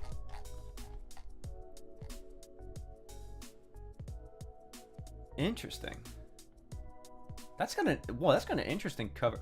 Oh, wait a minute. Is this the one that's like stop motion or whatever? Like with the actual like figurines and stuff? I feel like I've seen like clips of that. They look kind of interesting, but I never actually got around to watching it. The ending was super satisfying. Oh, that's good. Okay. Yeah, I'll have to finish. If it's done airing, if it's done publishing, I'll have to finish it. Let's see. I remember watching a Yuri anime as a 14-year-old where girls kissed each other and became swords. It was really weird. Interesting. They kissed each other and became swords. I don't think I'm familiar with that one. Oh yeah, F in chat from Manga Dex. Let's see. What did I say? Oh wait, no, it wasn't. Let's see. I'll be rambling about all kinds of stuff, from anime to food to exercise to random YouTube videos and happenings. Oh yeah. Oh hey Plague, what's up? Welcome to the stream. Hell yeah. And chicky nuggies. Oh, talk about chicky nuggies. I said I would talk about food. I've talked about the fact that I'm eating bao.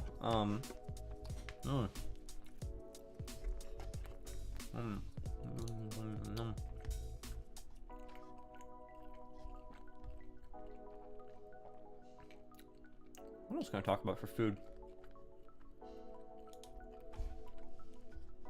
I had some pasta the other night. What did I have? What did I order? Oh, I was giggling myself silly because I have stupid pea brain. It's not even pea brain. It's just really dumb humor. Even when I'm like by myself, I'll let you guys in on a secret. I love just like saying Italian dishes in like the most stereotypically Italian accent and then just laughing to myself. I don't know. I feel like I might have a problem. I feel like that's like not normal. But I was just sitting there and I was going through the menu. I was like, ah yes, I'll have a fettuccine alla bolognese, vegetali grigliati. I'm gonna get some pepperoni. Oh my goodness. Hold on, I gotta open up I gotta grab their name and open up their menu. Let's see. Oh, Valkyrie Drive. The name sounds familiar. I never watched it, but I'm familiar with the name. Let's see. Ah, you get cheese pizza. Okay. Honestly, there are only a couple real options for pizza. You either get plain cheese, you get pepperoni, you get meat lovers, or you get supreme pizza. If you put fruit on your pizza, you will be sent to hell. Sorry about your luck. That's just how it is. You can... yeah, the city makes all the perv animes like that one about girls racing jet skis while shooting guns at each other. Do I play Phasmo? I do. I have played Phasmo. I don't play it like now, but like I played it in the past and I still have it. Yeah, I certainly would play it. Oh, let's see. I'm already going to hell. What's one sin more? Barbecue pork. Honestly, I've thought about barbecue on pizza. I've never tried it. It doesn't seem like something I'd like, but I have to admit I've never tried it. Let's see how. Yes, a spaghetti al pomodoro. Rigatoni alla caprese. It's a minestrone soup. Just like my mother used to make it. Perfecto. Zuppa de giorno. Insalata tricolore. Oh my god.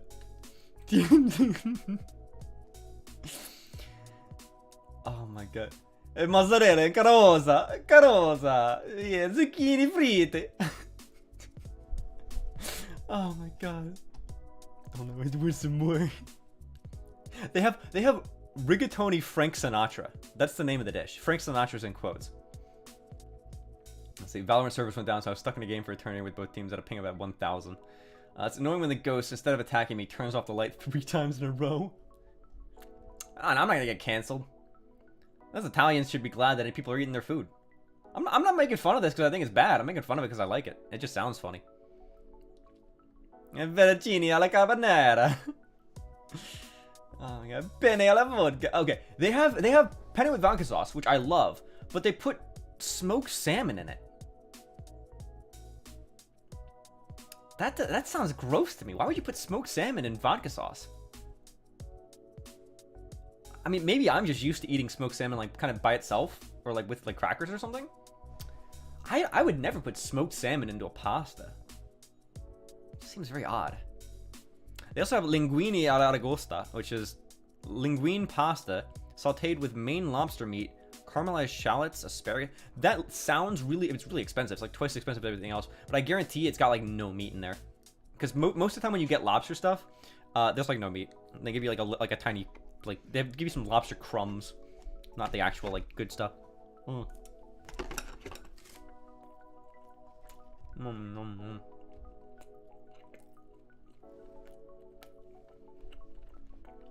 You think it's offensive? I think it's funny. But peanut butter in your Shanghai style. Well, so peanuts and noodles is a thing.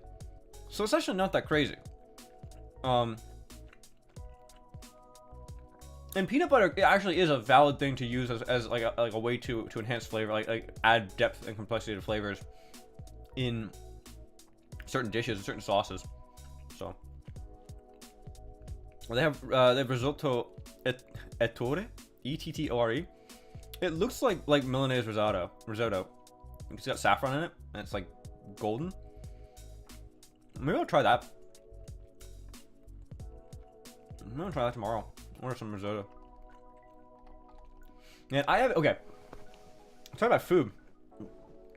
I haven't had risotto since I was in Milan in Italy in 2015. Good lord. Yeah. Back, I think I mentioned earlier in the stream that I did a study abroad thing in Oxford, like in the UK. As opposed to Oxford in, I don't know, Kentucky. I don't know. There's probably like an Oxford somewhere in the US. But fun story. So I did a bit of traveling while I was there. I went to France a couple times. I went to Paris. I went to Paris because I felt like I had to. It's sort of like giddy chocolate, like obligation chocolate on Valentine's, except it was like giddy traveling. Giddy kanko. Like I felt obligated to go to Paris because I was like right there. And so I went to Paris. Paris is gross. Paris is one of my least favorite cities out of every city I've been to. Possibly worse than New York. Worse, I'd say it was worse than San Francisco. Although to be fair, that was worse than San Francisco like probably a decade ago. Maybe not worse than San Francisco now. But yeah, I went to well, so yeah, if you eat one meal a day, but it's like a big meal, and you have like low caloric needs, I think that's probably fine. I don't think that you probably shouldn't eat a meal where it's more than like 1,500 calories in a sitting. I think like that's a bit much. Is everybody super mean to tourists in Paris? Parisians in general are just assholes. Parisians are mean to other French people, like just because they're not from Paris. Like Parisians are actually like the worst, some of the worst humans on planet Earth. Yeah, Paris syndrome is absolutely a thing for a reason. Thankfully, I went in with no such delusions. I talked to, French buddies and stuff, and they warned me in advance. They're like, yeah, Paris is pretty gross. Like it's not like glittering city of lights like people tell you. I'm like, yeah, I'm not expecting much. And to be fair, my experience in Paris is probably different from the typical tourist, because most tourists will stick to the touristy areas and they'll like take taxis or like tour buses around. I'm, especially back then, I am very much a foot leather express kind of guy. So I showed up mainly because I was very frugal. I'm a college student. I had a lot of money saved up from working in high school. I think, God, I worked in high school. I worked at a Wegmans grocery store for like 2.5 years, and I saved between that and like I'd save like every little bit of like birthday money and stuff like that. And I'd like, to me, treating myself was buying like the 70-cent like little container of Tic Tacs to eat while I was working. I just munch on Tic Tacs throughout my shift. And like, if I wanted to really spoil myself, maybe I wouldn't make like a peanut butter and jelly lunch or a turkey sandwich lunch and bring it. Maybe I'd go to the food court on my break, and I'd buy like a slice of pizza and some chicken tendies, from the food court. Like, that was me treating myself. I was incredibly frugal. And so when I was traveling, I was likewise very frugal. I went to let's see, no, I eat one meal a day, not a big one, maybe a smaller medium meal. I mean, if you're moving around and like working out or anything, that's definitely not enough. If you're just kind of sitting in your chair the entire day, then that's enough, but I wouldn't recommend that. Speaking from experience. Let's see. You don't eat a lot. I mean, yeah, that's the thing. I'm kind of in the same boat. I don't have like a huge appetite. I only eat because I know that I should. Or if I'm like really hungry, which usually doesn't happen unless I've forgotten to eat like for the entire day. But I really need to be eating a lot more for workouts. Anyways, so what I did was I took a bus from Oxford over to London, to like the central bus terminal or whatever, and I took an overnight, like a 6-hour overnight bus,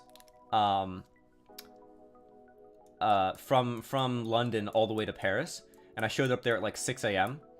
And then I basically walked around until I retired to my hotel room at like, I don't know, 8 p.m., 9 p.m. or something.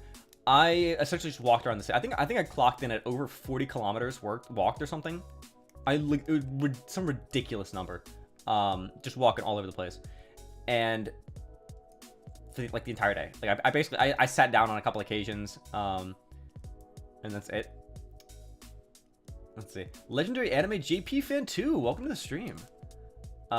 Cool dumplings and beer. Hell yeah. Oh, they're not dumplings. They're like meat buns.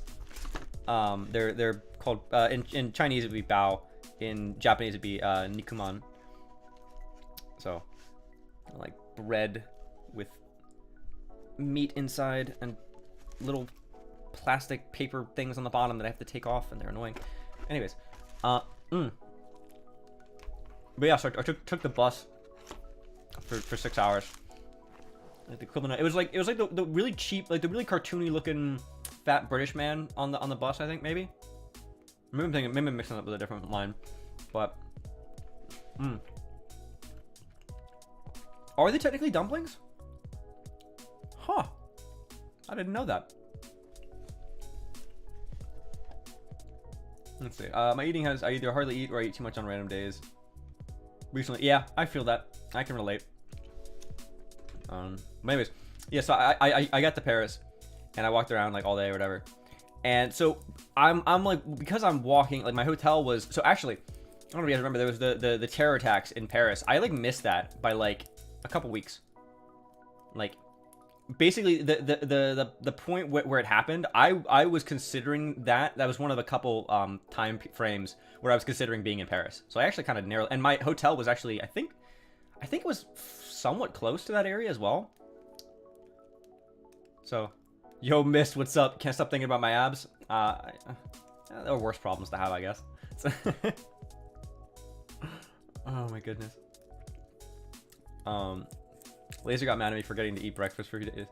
Yeah, don't forget. Honestly, people will say that breakfast is the most important meal of the day, and then there's not really any actual scientific evidence to back that up. But it does kind of make sense. You want to get some energy in you, especially if you're on like a workout diet. You need to be eating a lot. Especially if you're a dude trying to build muscle. And so it helps to be eating fairly consistently throughout the day, which means that it helps if you start earlier.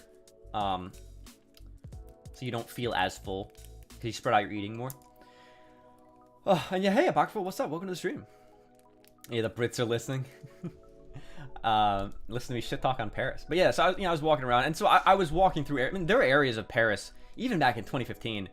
I was like, wait a minute, am I in Paris or I'm in fucking Africa right now? Like, there's like I'm in like the Middle East. Like, what are these like dingy like fruit street market? They look like a third world like fruit market or something. It's very bizarre. Like, not what you would expect when you think Paris, right? I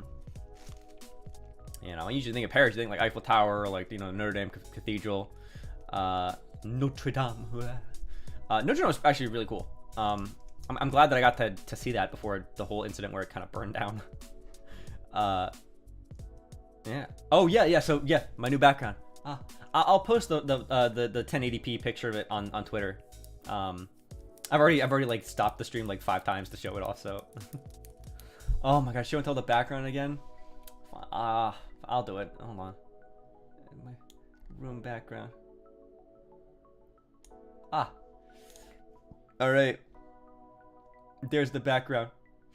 I got, all kinds of stuff on my shelves. I got my 3 burbs on the shelf. We got jams in a jar. We got kiwi, and we got kagero in a pot.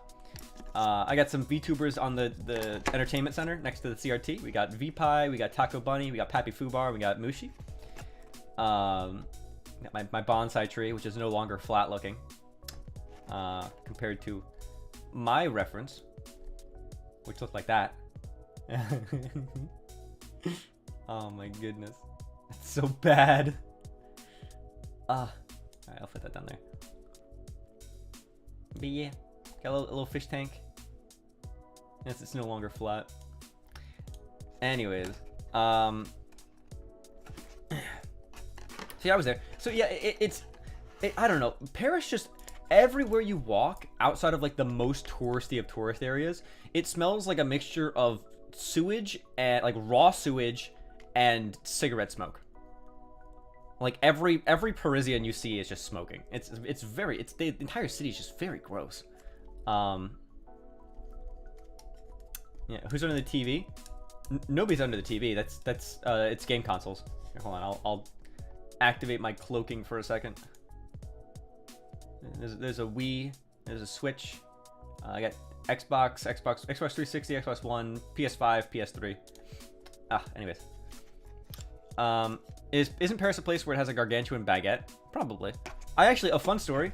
For dinner, I was so fed up with Paris, I didn't feel like looking around for like an actual hotel, like a restaurant to eat at. So I stopped by a bakery on the way. Also, my phone ran out of battery, and so I was having to navigate my way back from the Louvre all the way to my hotel on like the opposite side of the city from memory, which was nerve-wracking.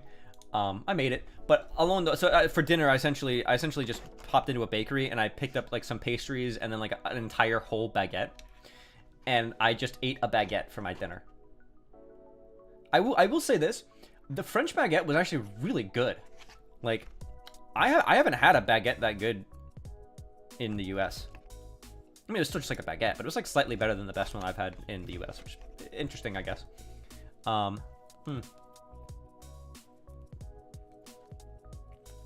You're having a baguette. I'm drunk. No, I'm not.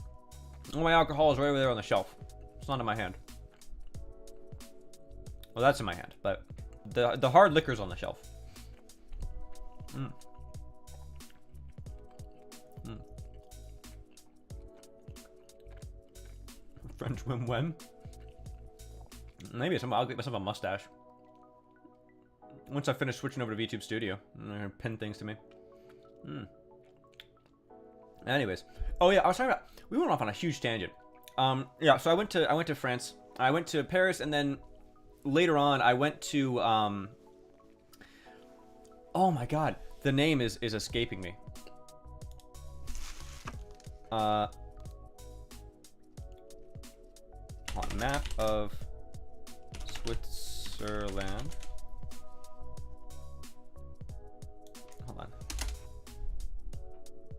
No, it's good. I'm not actually looking at Switzerland. I went to Basel in Switzerland, but then I went up to Colmar. That's what it was. Colmar, which is in France. I actually so I went to Paris, and then I came back to the UK. And then let's see, there's a player in my D&D campaign who plays as Director Clouseau and wears a big yes. I would like to buy a hamburger. I would like to buy a hamburger. I would like the burger. Oh, fucking French people. Oh, goodness. Anyways. The fuck is a brioche? Brioche is good. Anyways. So yeah, then I went to Munich and to Berlin. That was an overnight bus between the two of those. So that was cool. And then I flew down to Basel in Switzerland. Like Switzerland's Basel is like the north center of Switzerland, right on the border with France and Germany. So the really cool thing is you show up in like Basel airport, right? And there's like 3 different exits. One takes you into Switzerland, one takes you out to France, and one takes you out to Germany, if I'm remembering correctly. Like, it's super cool. But yeah, so I chilled in Basel for like a day. And then I took a train up north to Colmar in France. And the reason I was going to Colmar, the French learned from their mistakes to have everyday weapons available. Yeah, they just had the sword and the baguette. And anyways, the reason I went to Colmar is, I don't know if you guys are familiar, there's an anime called Gochuma wo Usagi desu ka? It's Is Your Order a Rabbit? And the setting of it is visually it's inspired very heavily by a little town in France called Colmar, more specifically like the old quarter of it, the old city of it.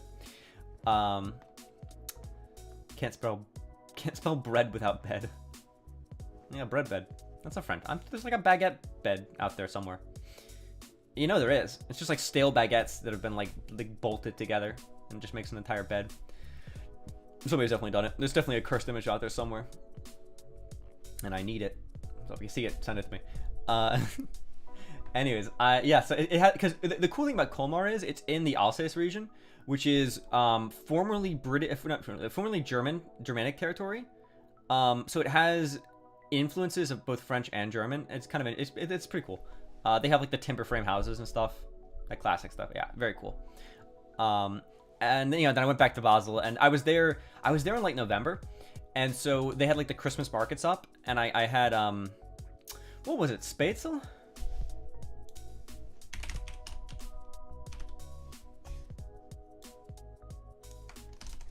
It's a type of pasta, I think. Spätzle. Yeah, Spaetzle. And yeah, I had that with like cheese or whatever. The Christmas markets are so cool there. They're so cool. Like they'll set up like little it's like a big tent, and then it's got like a bunch of tables inside, like you'd have at like a wedding reception or something like that, kind of like or like any kind of like event like that, right? And you just it's like super cold outside, and it's like you freeze, and then you just duck into this big tent, and it's essentially a little restaurant inside. And you sit down, and you get like a nice glass of like mulled wine, and it's like a big steaming bowl of like pasta, and you just kind of soak in the warmth in there, and you just hear like the chat. You're like drinking a bunch, and you like all like the Swiss German, and you hear like a bit of regular German as well, and maybe a little bit of French, some English over there. You get some tourists, whatever, and it just kind of all blends together into a really pleasant like background buzz. I had such a great time there. I had a great time in Germany as well, in Berlin especially. Speaking of drinking in Berlin, I went. Okay, there is a restaurant called Der Berliner Republik or something like that, and it's a pub-ish thing in Berlin, right on like one of the rivers or canals or whatever, and they have a really cool system. So you show up and you open up the menu, and there's like beer price, there's like food in it and everything, right? You get like, I got like a pork schnitzel and whatnot. You get a Wiener Schnitzel and the Wiener Schnitzel, yeah. Now, ja is more Swedish, right? Ja is German, I think. Yeah. Jahul. Anyways, but so after like 5 p.m. though, you can just ignore. You can ignore. Oh yeah, gluing. Oh yeah. That's it. The mulled wine. Oh, so good. I usually buy some of that like every winter. Yeah, Ja is German. Anyways, so you're at this pub, right? And there's beer prices on the menu, right? Ignore them. It's past 5 p.m. They don't matter. Instead, all of the TV screens around the bar, around the pub, right? They turn on and they have a live beer stock market. Okay? A stock market of beer prices. And the prices fluctuate based on what people are buying. Right? And so like the more people buy something, the more expensive it gets. And the less people buy something, like the less expensive it gets. And then every now and then the music from like 2001 A Space Odyssey would play, and it'd be like dun dun dun dun, and like everybody cheers, and it's because it's a stock market crash, and all the beer goes to its lowest price. So basically it's just like for 5 minutes or whatever, and so it's like a mini happy hour, right? And so I get there and I sit down at the bar. They have like a big, it was a big square bar in the center. And so I sat down at it, and the waiter, like, they look at you and they can tell that you're American. And so he speaks to me in English. A lot of the Germans have very good English. It's actually really impressive to me, because I know how difficult it can be to learn it.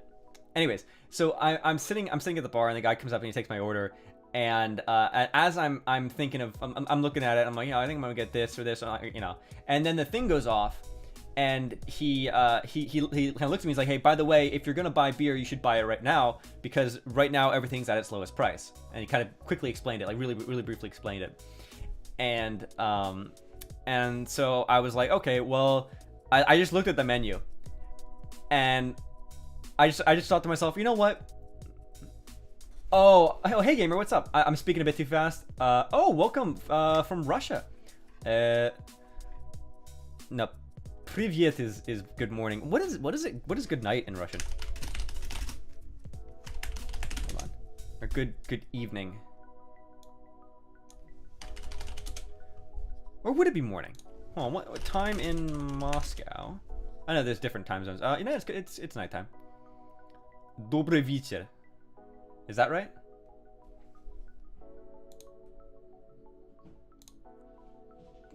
Dobry вечер. Is that close enough? Well, anyways, welcome to the stream. I will speak a bit slow. Sorry, I speak faster when I get excited. Usually when I'm telling stories. Okay. Oh, hopefully I didn't butcher it too badly. Anyways, so he tells me that, and so I say, okay. I look at the menu, and in my head I just think, look, these are all German brews. They have the beer purity laws. It's. Yeah. That's it. I recognize the characters for it because I think I looked it up a while ago. And yeah, so they have the beer purity laws. Like it's hard to go wrong with the average German beer, right? So I just pointed one out. I'm like, I'll have one of these. He's like, what size do you want? So you can get like a pint, or you can get like, or not a pint, you can get like a half liter, or you can get a liter. And I said, I'll get the liter.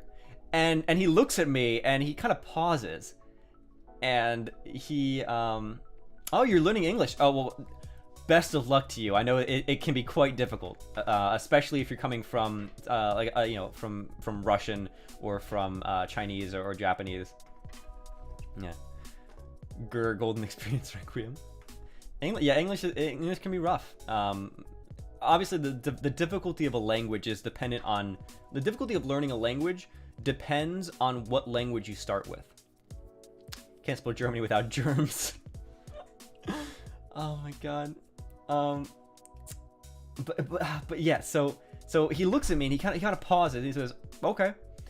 And so he leaves or whatever, and he comes back and he sets down this massive, like Wiener schnitzels. They're pounded really flat, right? So it's like a big breaded thing of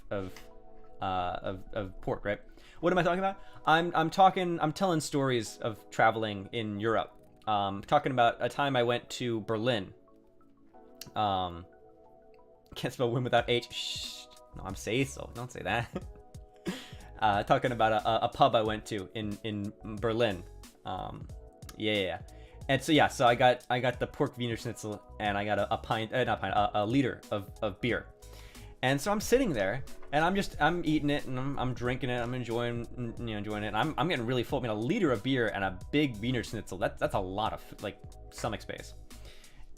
And eventually, have I ever been to Russia? I have not been to Russia yet, unfortunately. I do plan to. It's on my to-do list. I've definitely, I've met with plenty of Russians. Don't let me forget. I'll tell this story next about the Russians that I met in Milan, who were like backpacking across Europe. But I'll finish this real quick. Anyways, so I finished the food and I finished the beer, and then I feel a tap on my shoulder, right? Oh, the beer was really good, by the way. And I look over, and there's a German man and a British woman. I could kind of tell visually, but like then when they started talking, I knew for sure. Basically, he was local, and then she was his wife, and she was from London. Anyways, and so they're touching my shoulder, and they're like, yeah, we just want to let you know, we didn't think you were gonna finish that. And I was like, oh, well, thank you. And we had a nice conversation. It's a good time. Anyways, the Russian story. So I was next up. I blew off my final week of classes to go just travel in Italy, which is great. Anyways, first place I went was Milan, and well, I flew in there, and then I trained down to Rome, but like I ended up back in Milan to fly out, so I stayed there for like 2 days, and I was staying at this hostel in Milan, and two of the other people who were in the room were 2 girls, and they were from Russia. And so, obviously, I'm chatting with people because I'm American, so I enjoy bothering people and engaging them in conversation. And so I was chatting with them or whatever, and so they're like, "Oh yeah, we've come from Russia, and we're backpacking and hitchhiking across Europe."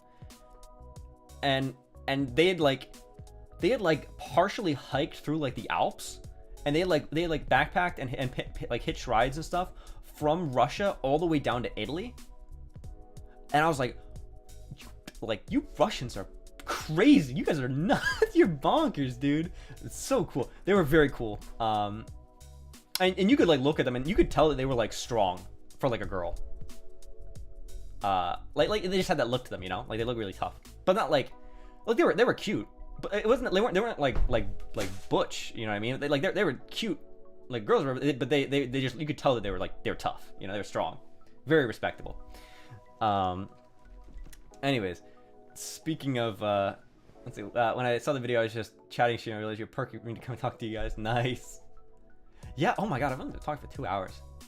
But yeah, so gamer, I definitely want to get to Russia. I know that it's probably not the best thing for me to do, because I'm technically an American citizen, and I feel like I might have troubles.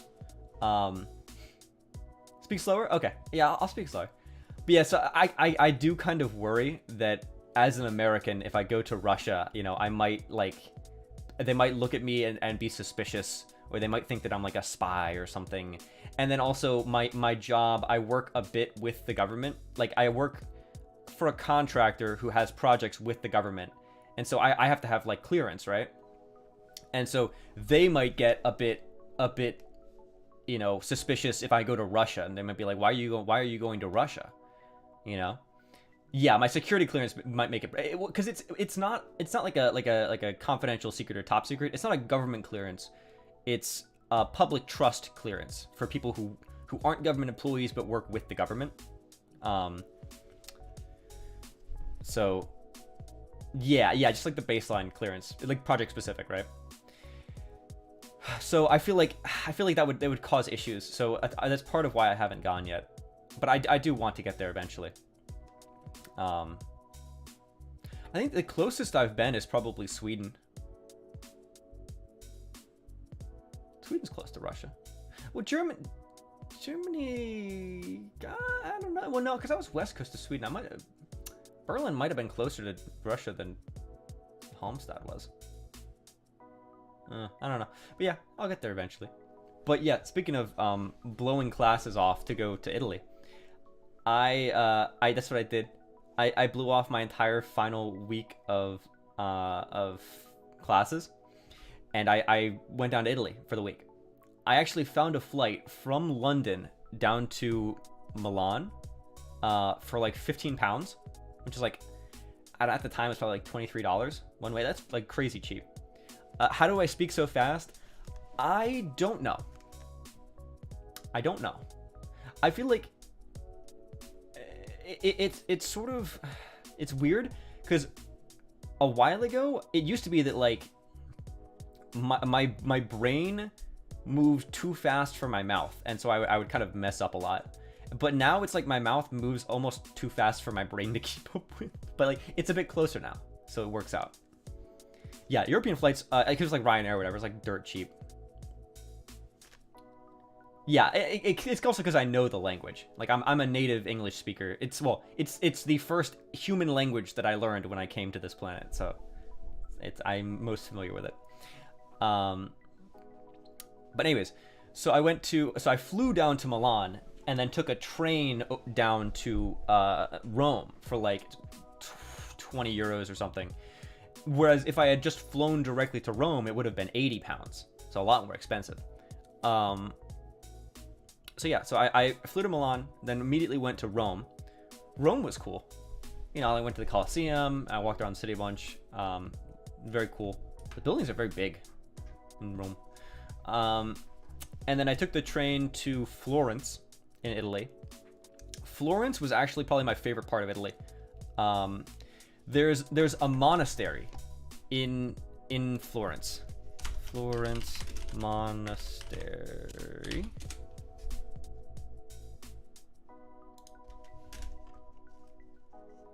Of the city. Let's see. San Miniato a Monte. Is that it? Yeah, I think that's it. It's in the hills outside of Florence. Let's see. Oh, there's Russian in the chat. I don't know how to. Google Translate, please. Google Translate.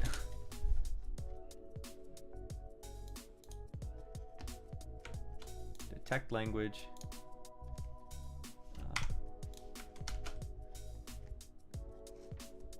I see. Hold on.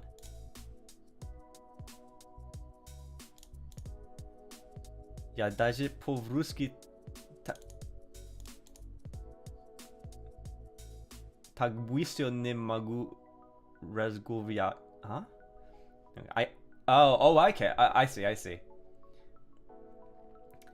Yeah, some people just talk fast. I guess. It's oh goodness. I like your funny words, Magic Man. I'm sorry, I'm so bad at pronouncing Russian. I wanna be able to speak Russian. Russian sounds so cool. Like Russian sounds really badass. Like you go like Привет, you know, like that kind of thing. I think it sounds cool. But I know that like most Russians probably they don't say it like that. Oh yeah, like the way you roll it's like "Привет," that kind of thing. Oh, German sounds cool. Some German sounds cool. I feel like it's just like the Russian mob sounds cool. I don't know. Now German. Yahoo. That's all I know.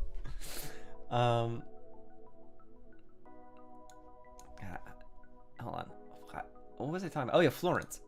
Yeah, so there's a cool monastery, or basilica in the hills above Florence, and I kind of I hiked up there, and then when I ich spreche Deutsch. I don't know. I'm not saying it right. Anyways, and so it has this great view of the city, and so but the timing was amazing, because as soon as I got to the top and turned around, the bells that kind of ring in the churches on the hour started ringing. So the bells across the city were ringing, and then the overcast weather kind of cleared up a little bit, so it got really sunny, and I had this fantastic view of Florence. It was great. Okay, I'm gonna go catch you guys in the stream. Love to see this. Hell yeah, play. I will absolutely try and do more of these. Say apocryphal local American with security clearance gets kidnapped by Russian mafia for slurring them on his VTuber stream. How often do I do streams? I do streams a couple times a week. Usually Monday, Wednesday, Friday, Saturday is what I usually try to do. Yeah, I have a schedule. I post it in the Discord and on Twitter. Usually, I remember. Yeah. Yeah. Anyway, so yeah, Florence was great. I really enjoyed Florence. I had a fantastic view of like a nearby chapel. I opened up my nice like 2-star hotel window or whatever, and it was great. And then I went to Venice. Venice was cool. I got lost in Venice. I usually have a really good sense of direction, but I was like lost in the back alleys and canals of Venice, which is kind of fun. Almost every day. Yeah, I'd say 4 days a week. Almost every. Well, not almost every. I'd say more than half. 4 days out of 7. But yeah, so, and then I flew back to Britain for like $10 or £10, $15. Very cheap. And then of course it was finals week. Like I said, I blew off the entire week of class before finals. So I come back for finals, and I do pretty well in all my finals, except for my math one. I was taking, what was it, differential equations, and like diff-EQ, and the way they taught it was really bad. To be fair, it wasn't a technical college. It was, tourism, hospitality, foreign languages, that sort of thing. So their math wasn't great. I wasn't really learning it very well because the way they taught it was very weird.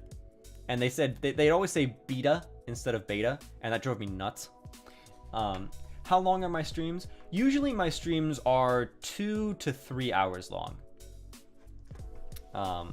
I try not to stream for too long because I know people don't want to be here for like 5 hours. I wouldn't want to. So yeah, I try to keep them a little shorter. Yeah, usually around 2.5, 3 hours, somewhere around there. Yeah, Kiwi streams for like 6 hours. Kiwi's crazy. Anyways, so for the math exam, I basically thought to myself, okay, I'm gonna blow off this exam, and then I'm gonna go back to the U.S. and I'm gonna take a community college course over the summer and just learn it in like 4 weeks. But if I'm gonna blow off an exam, I'm gonna blow it off in style. So here's what I did. The night before, I made sure that I had my beers. I had stocked the fridge. And so I hopped on it was like an 8 a.m. exam, right? And I put my notepad and my pencils into my backpack, and then I put three glasses of beer, three beer bottles into my bag. And I took the bus over to the second campus that has the technical classes. All right. And just a diagnosed DeAndre. Database. Yeah. So I brought 3 beers in like glass bottles, right? In my backpack. Yeah, Drake knows this story. I love this story. So I show up to the place, and the classrooms, the door to the classroom opens up outside. It's like a building, but you don't go into the building to go and then find rooms. The rooms are individual and they open to the outside. Anyways, so we're standing outside. Everybody is studying very hard. They're cramming because they're about to do the exam, right? I just set my backpack down, and I stand. Oh wait, no, they weren't glass. They were cans. Yeah, they were cans. Okay. And I'm standing next to the trash can, right? Well, the recycling trash can and recycling bin. And I reach into my bag and I pull out a beer, and I stab it and I crack it and I shotgun it. Right there. I just shotgun the beer. And I crush the can in my hand and I toss it into the recycling bin. And then I take out another can, stab it, crack it, shotgun it, crush it, throw it in the recycling bin. At this point, people are looking at me. All these British students and like other like foreign exchange students like from China and stuff.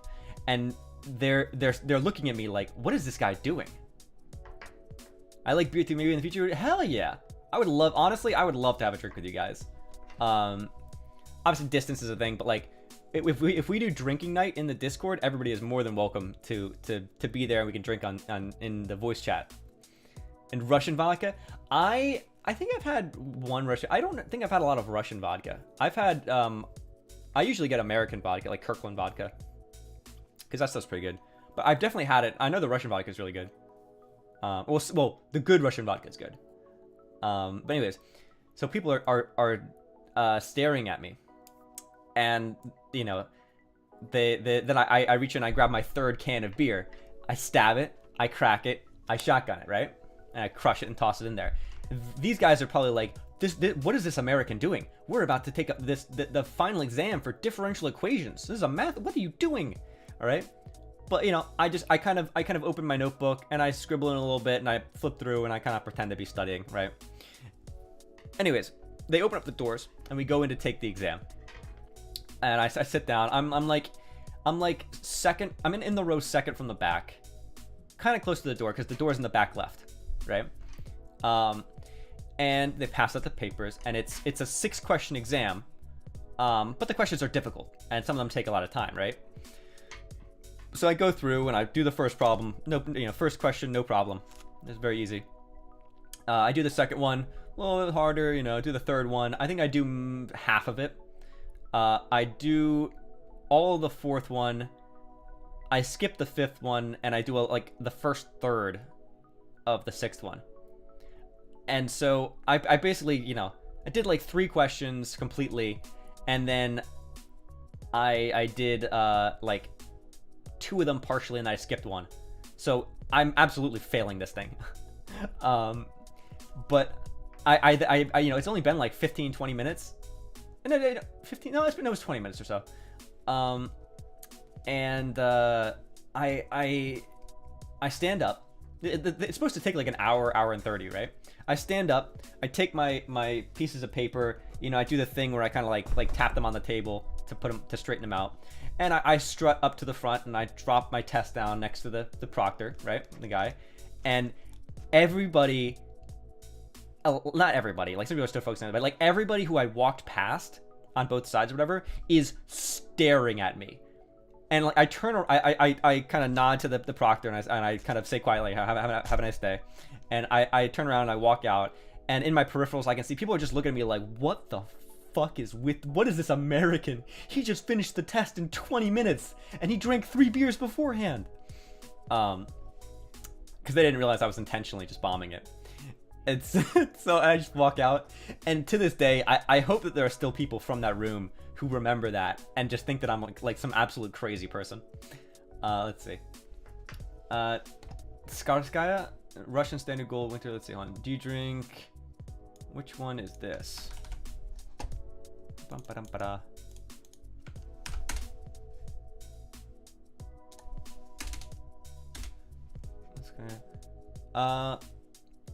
Let's see, that's vodka. I haven't actually seen this before. Is that Gamer, is that one that you recommended? Hold on, let me see how I pronounce this.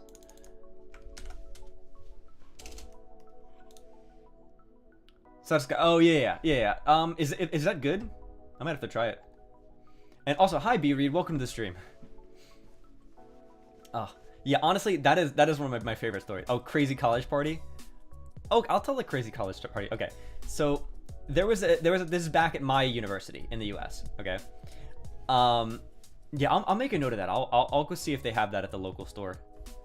With the burning couch. Yep.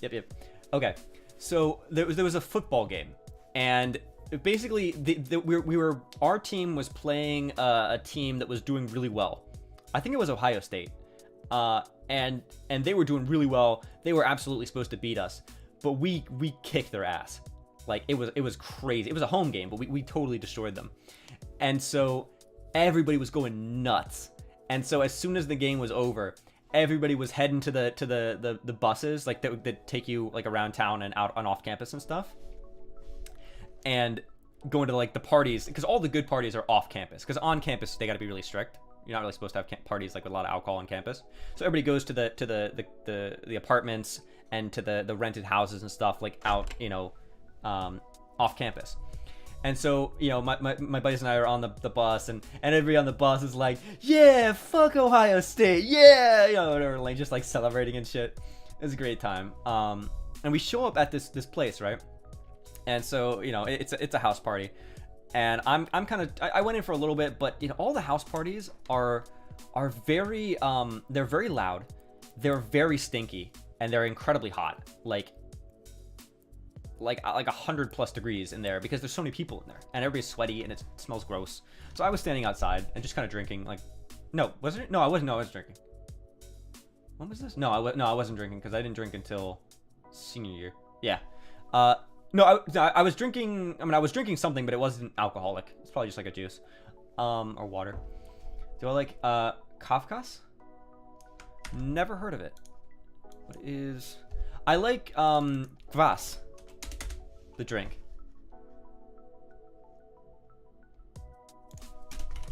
Drink.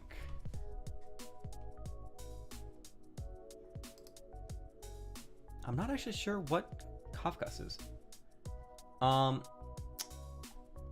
But yeah, so gamer, I've actually brewed my own kvass, like KVASS. I think it's great. I really enjoy it. Let's see, what kind of juice do I drink? It was probably just like a fruit juice. It probably got like a Capri Sun or something. Oh no, it's not an alcohol. Kavkaz, Russia.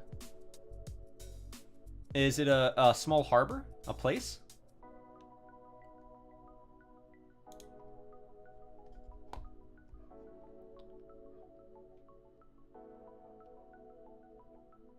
It's a region. Interesting. Alright, let me type it in Google.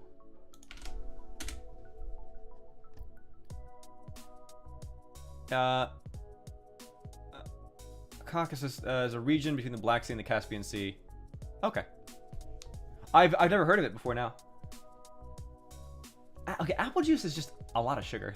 Most juice is, but But yeah, the parties suck. Anyways, so I was just chilling outside, and so the house is in like a big sort of square place. There's like a tiny little park in the middle, and then the road kind of goes around it in a square. Like almost like a cul-de-sac, but with something in the middle, and then it goes back out to the main street, right? So, some guys in a pickup truck, like an F-150 or whatever, they drive in, and they drive around the thing a couple times, right? And then they stop, and they kick a couch, like a cloth couch, out the back of the pickup truck, and they douse it in kerosene or gasoline or whatever, and light it on fire, and then drive away cheering. And we're all just standing there like, what?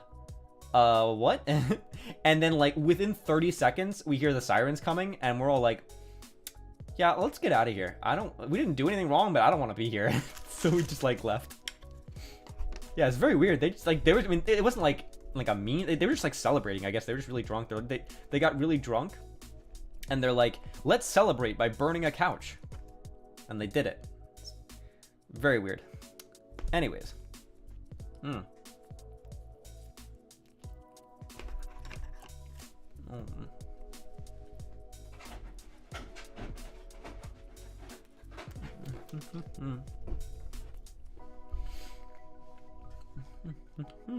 Mm.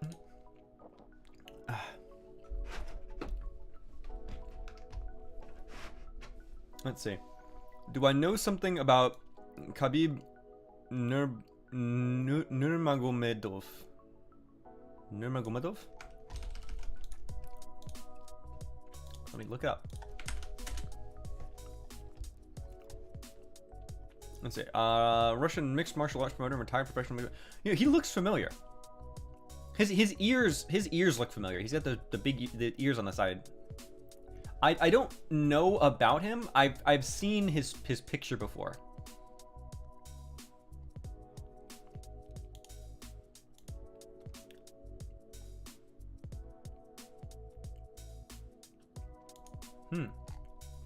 Let's see. In college kids weird. I'm in college town right now. Yeah, college towns are kind of wild. It depends on the college. Wim, what is your favorite video game and why? So,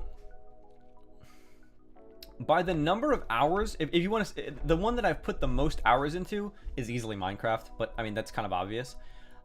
I'd say maybe Dark Souls 3. I really enjoyed Dark Souls 3. I played that a lot. Who is my favorite fighter? Who's still currently fighting? I don't really follow professional fighting. Okay, so fun fact. I don't know if I can talk about this. I have a relative. Well, my human host family has a relative, a cousin, who was a professional fighter. Who was like almost undefeated. I think he lost like once. He was like 13-1 or something like that. Very cool guy. No, I probably shouldn't mention him because that's like an actual name. Yeah, I don't follow a lot of fighters or fighting in general. Let's see. Okay, but people say Dark Souls is hard, but Dark Souls isn't actually that hard. It's just once you actually get good, it's not hard. I remember on that 24-hour stream, after playing video games for 24 hours straight and not sleeping or whatever, I went in like completely sleep deprived and I just absolutely smacked Udex Gundyr with like a deprived class. Like it's not a hard game if you know how to play it.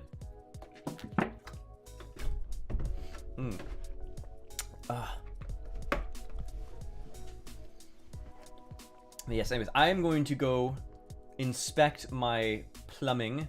I will be back very soon. 1 second. I will be back.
Returned.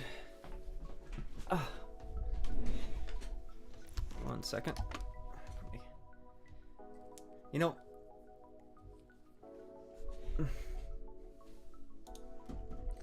oh, there you go. Okay. I don't know why I'm wearing my earphones, but I'm not listening to anything. I don't know why I'm wearing earphones. I feel like I'm more comfortable talking if I'm wearing earphones.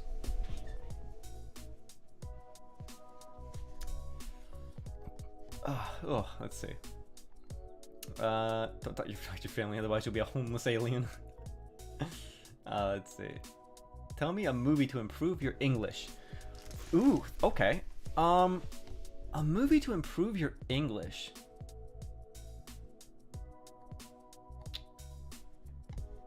Yeah, I would watch.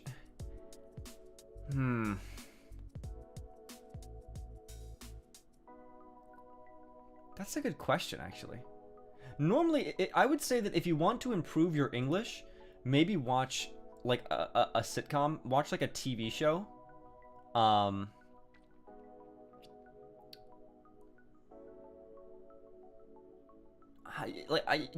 could say watch something like Friends, but that's like a show and not a movie. But a movie that could help with English. Let me go put up Netflix. Let's see. Yeah. Oh, by the way, I'm pretty sure my artist for this background, the guy who did the room background art, is Russian. So, yeah, very cool. Let's see. Sign in.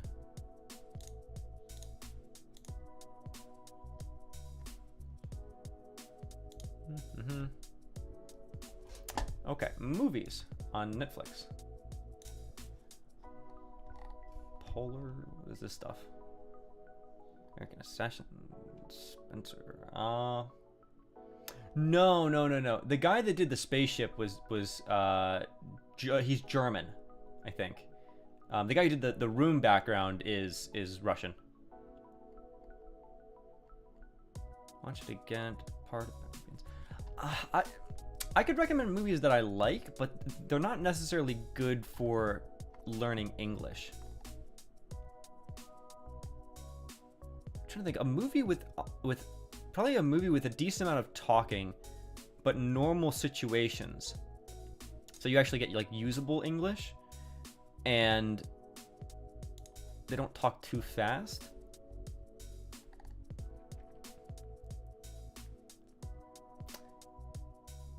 I don't know about a documentary though. You're getting a divorce. Yeah. What's this? Amy heard you crying in the bathroom.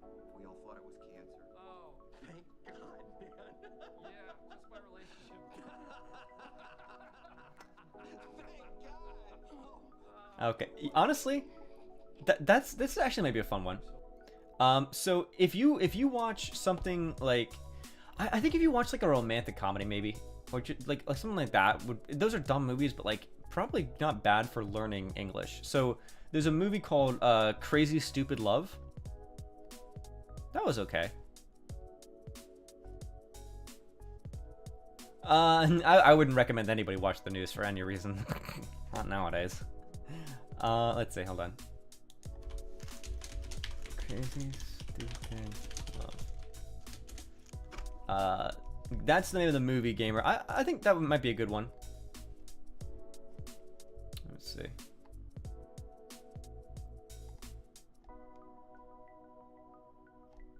You have to watch the Spanish news every night so you can learn. I mean, I guess the news is. I personally wouldn't watch the news to learn a language. Maybe for a certain period of your learning, like once you get the basic stuff down, maybe learn some more complicated grammar off the news.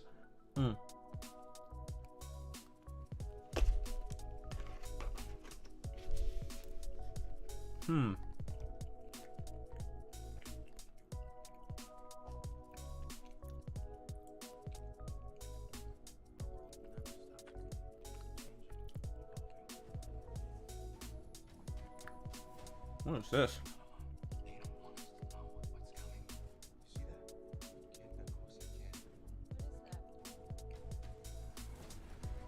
that close as you can. It's an invasion. What's happening out there has been headed our way for a very long time. Interesting. Yeah, we should watch some movies tonight. Well, we're gonna watch anime in the Discord, but probably watch a movie as well. Interesting. Okay. But yeah, so my recommendation would be to pick something that has simple everyday dialogue, like a let's see, King's Speech. Yeah, we can movie night. Let's see, King's Speech.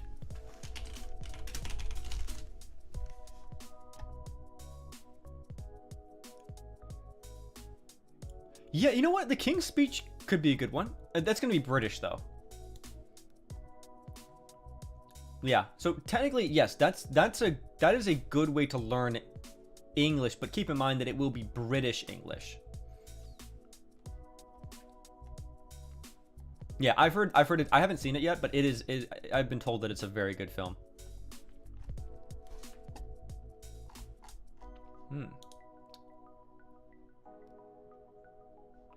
Ah, yes, they have No Game No Life on Netflix.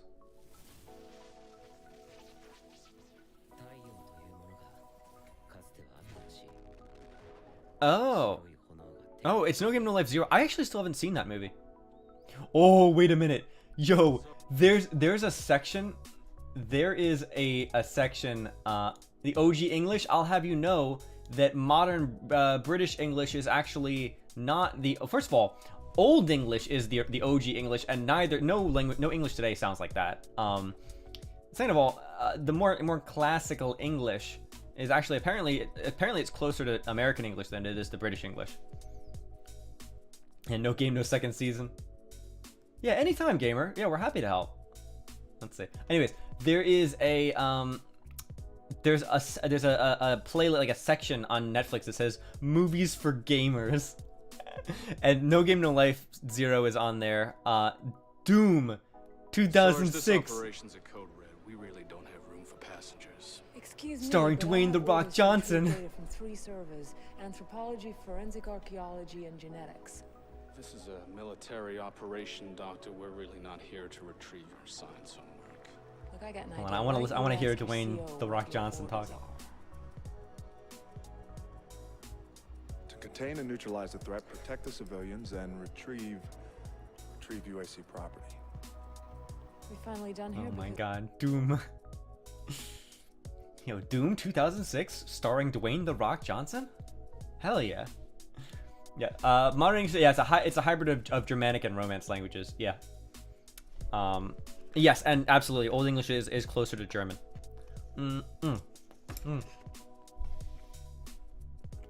Yeah, Godzilla vs. Kong came out. Is that available for streaming?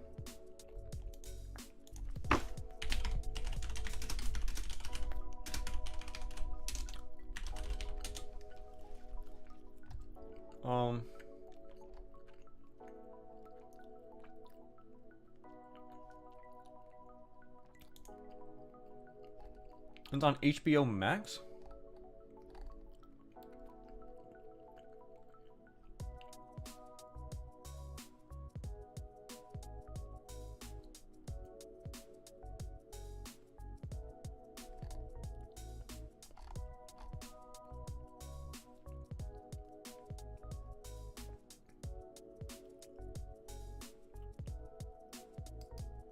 Interesting. Yeah, it's on HBO Max.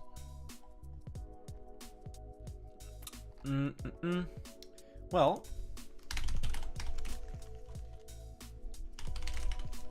ba-ba-da.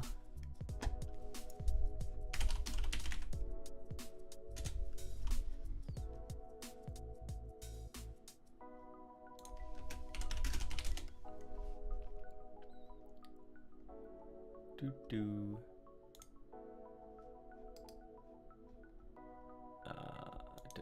Da. One.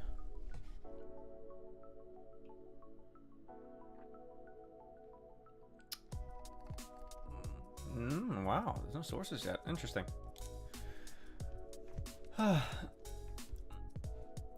Is closer means. Oh, okay. Yeah, thank you, Kiwi. I don't know Russian.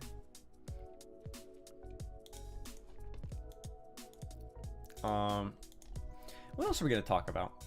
We talked about movies, we talked about anime, we talked about food, we talked about traveling.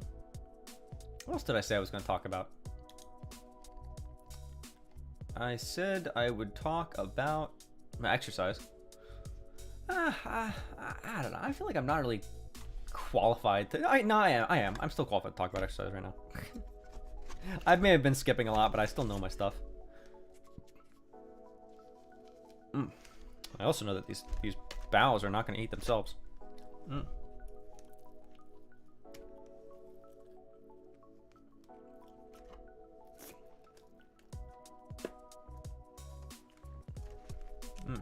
Okay. Where's my tracking? Oh no. Must stop moving. Oh, there we go.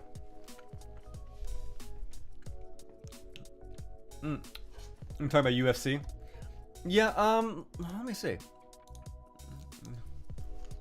Top UFC fighters.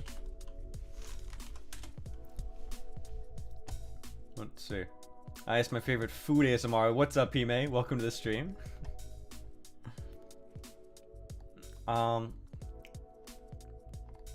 When did the what was the name of that fight? It was McGregor versus that one guy who's not ever been defeated. That was, what was that, 2019, 2018?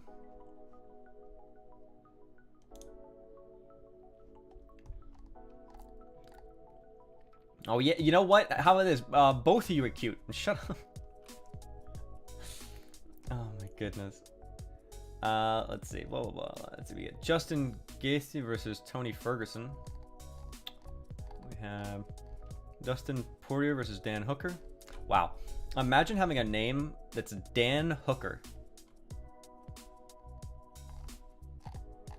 Dan Hooker versus Paul Felder. We got Stevenson Figueiredo versus Brandon Moreno. And Zhang Weili versus Joanna Jedrzejczyk. Who? Joanna Jedrzejczyk. Sounds like Polish. Hold on.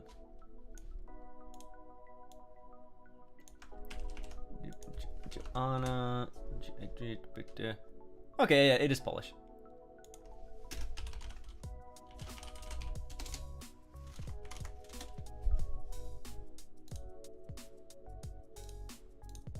Joanna Jedrzejczyk. Joanna Jedrzejczyk. Okay. Polish is so like looking at Polish hurts my head. Oh, McGregor's your favorite? Yeah, he's like one of the only fighters that I actually know. Let's see. Oh yeah, Mayweather. It was Mayweather versus McGregor. Let's see. I want chicken. You know what? I actually think I have chicken noodle soup downstairs. I'll make some later. Yum, yum, yum, yum.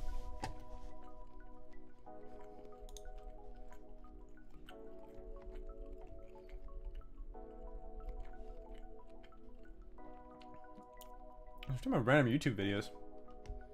That might be fun. What does YouTube have for me? Yum, yum, yum. Ah, yes. Somebody named Wim Channel is streaming their first ever Just Chatting stream. That's crazy.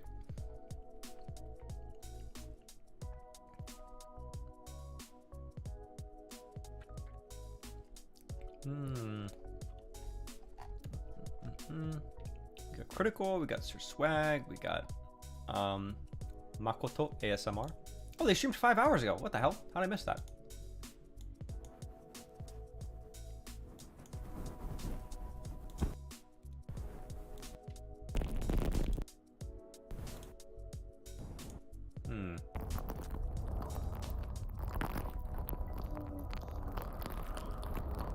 I'll have to bookmark that for later. What else is there? The perfect scrambled eggs. Well, that's loud. You can cook anything. Scramble chives into eggs. Hold on, put a little cream in there. Our non-stick pan is on too much. We're trying to watch our figure. Now pour in the eggs and sprinkle in the chives. Use your silicone spatula to scrape the bottom of the pan. Keep doing this until they're not quite set. Now add in a couple tablespoons of ricotta cheese. Okay, okay, yeah, same general concept. Here, hold on. Let me add in window capture.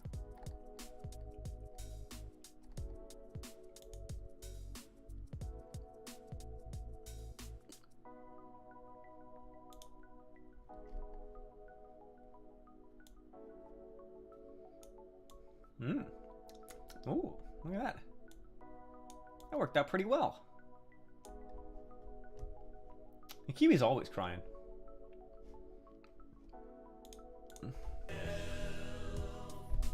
Hopefully the volume's not You too can loud. cook anything. Today we're making scrambled eggs with chives and ricotta. This may seem like a Ugh. recipe, and that's because it is. We'll start Of course it is. It's eggs. Scrambled eggs. You have around a tablespoon. It doesn't have to be exact.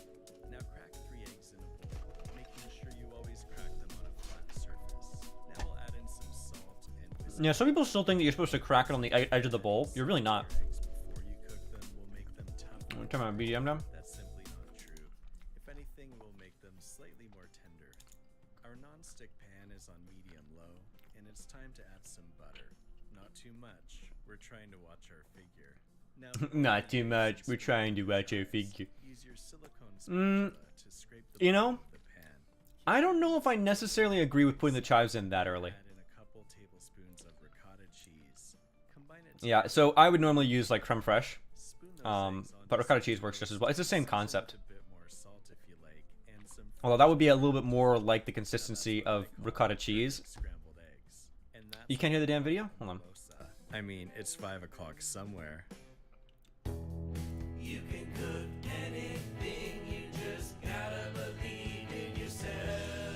I don't know. I think this is the first time I've seen one of their videos. Cookies, sometimes known as Christmas cookies, always known as sweet crackers. Ooh, shepherd's pie? Hell yeah. Suck at cooking, yeah, you totally No, I don't. you can have for dinner. Well, shepherd's pie. Okay, is a cooking delicious is meal. easy Shepherd's as hell. pie is Easy the as hell. formula Easy as shit, used to dude. calculate the circumference of sheep. let's see, We're type in the gonna internet. start by dicing this giant ass onion finely. You don't need an onion this big, but also YOLO. Yeah, The chives go. carrot, I also don't. known I as don't the agree. Is it? I don't know if this is supposed to be like satirical. Oh, what is this?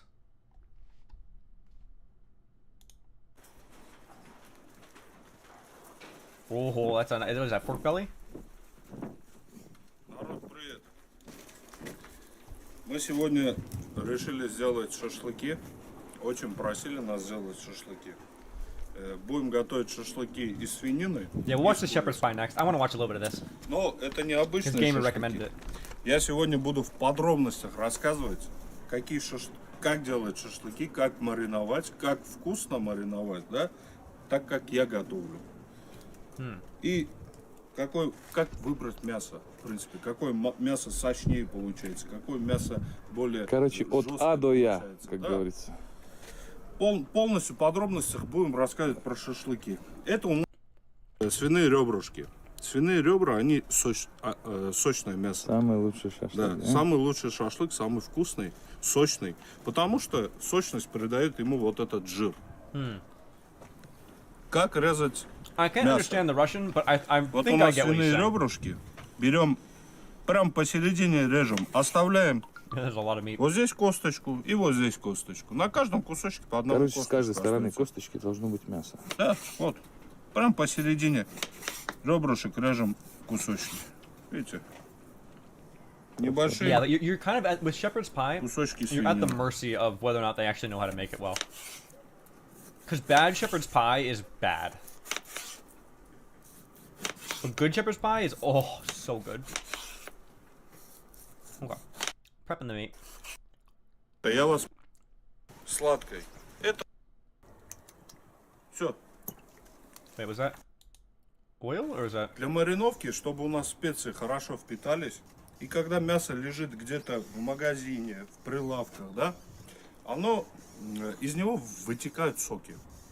Когда вы добавляете воду, Hey gamer, мясо what's in впитывает в that себя всю bottle? эту воду, и у нас в посуде не остается этой воды того количества, которое оставляли. Is that water or is Мы it можем vodka? добавить воду обычную или минеральную воду в маринад. Я Just добавляю water? обычную воду. I think it's Вот just water. чуть-чуть прямо, буквально. Все. И перемешиваем. Oh yeah. Oh, he's getting in there. People think that like cooking, you gotta be all fancy and like no. Sometimes you just gotta get in there. Убираете Mix it в all. холодильник или в It is water? прохладное Okay. место. Okay, so he's just adding liquid for the marinade. Можно Damn, прям dude, взбить that is one way to do it. You луковый don't сок actually или have луковый to жмых chop up your на onions. блендере. You can just crush them in your hand. Можно и так сделать. Но зачем портить посуду? Лишний раз загрязнять. Вот, выжимайте прям луковый, Put some more water in. обычную воду. Yeah, he's got all of his stuff in there to make a marinade. С нагрузкой служат. Да. Этих дорогих брикетов. Oh, that's Так a что nice big берите, pit. Hell yeah. Давайте прям посередине. И чтобы попки смотрели в одну сторону. Yo, he just takes the whole tomato and tosses it on there.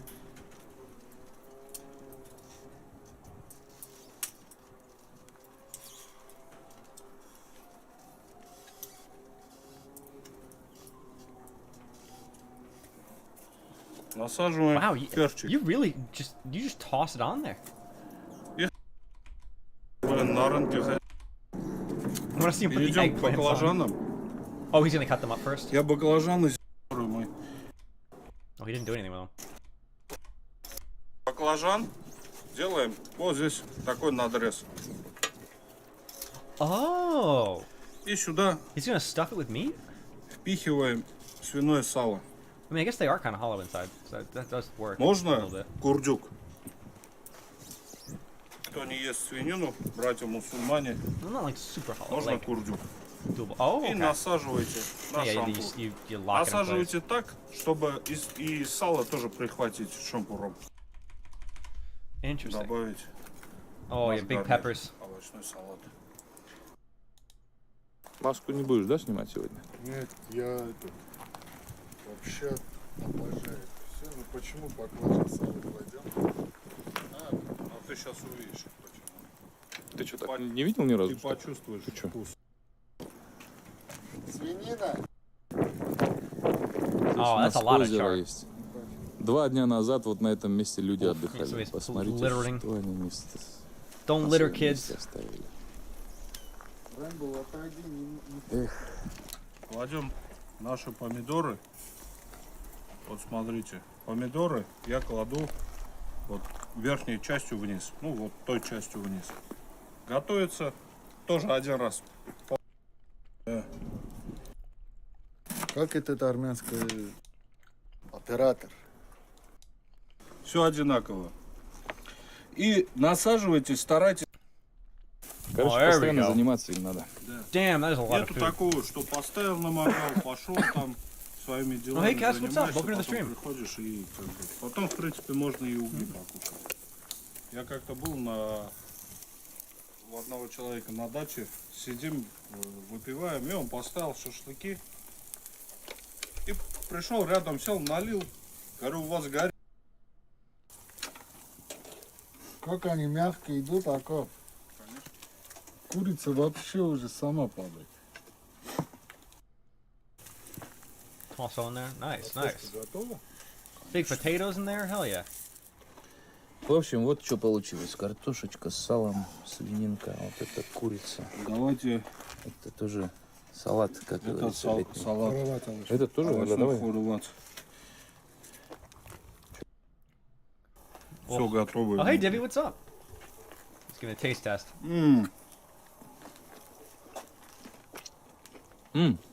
Овощной нормальный, да? Бешеное просто. Мясо будешь не надо.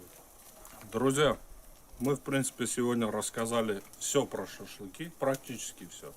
I thought you were banned from Russia. Готовьте, это вкусно. Let's see. I'm doing okay, Сейчас Cassie. How are уже you doing? майские праздники. Ну, Yeah, пока I got my new сидим background in дома, но action. ничего, скоро выйдем. I'll show you at the end a little bit, but I'll also put it on Twitter. Все, кого мы знаем, нифига не сидят дома. И с прошедшим 9 мая вас всех. Yeah, I mean this looks like a Наших bigger дедов, version of прадедов. Greek Очень souvlaki. много из наших прадедов So similar воевали. stuff. You know, it's meat Пускай будет and мир во vegetables всем on мире. on skewers. Подписывайтесь на наш канал, будьте с нами, смотрите наши видео. До следующего видео. Hell yeah.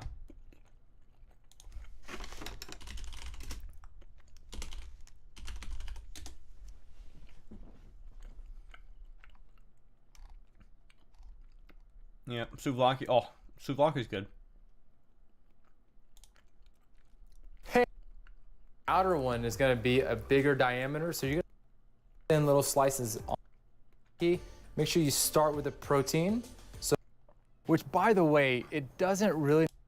Oh, souvlaki. And that, my friends, is how we make pork souvlaki.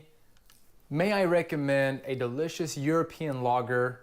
Mythos is my go-to beer. 2020 goals, because it's like a brand new year. We got to have a resolution. We've got to get Mythos, if you guys are watching, to sponsor a awesome Greek cooking video. I think that would be so rad. Guys, try this recipe out at home. Fire up that grill. Oh, I forgot. This one. There we go. Let's see. Churrascaria, Brazilian barbecue. Ooh. See my stimulus yesterday, so I'm currently waiting for the check to go through and shop for that PC. Ooh, getting that upgrade. Hell yeah. Yeah, I don't think I qualify for a stimulus check. I think they told me I make too much money. Like, you're not allowed to get any stimulus. Let's see. Churrascaria.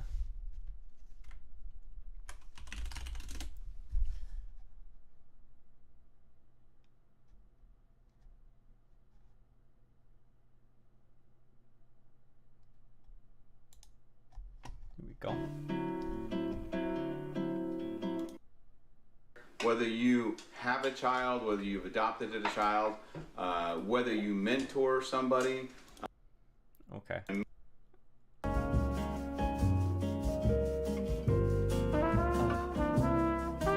Well, I mean, you say that, but like, keep in mind, all of the stimulus money is coming from somewhere. So it either comes from taxes, from me, or they just print the extra money, right? So when the stimulus goes out and people like me don't get anything because they're like, oh well, you make a bit too much, you don't need anything from us or whatever. Well, the reality is, it's like you've taken my money and given it to somebody else.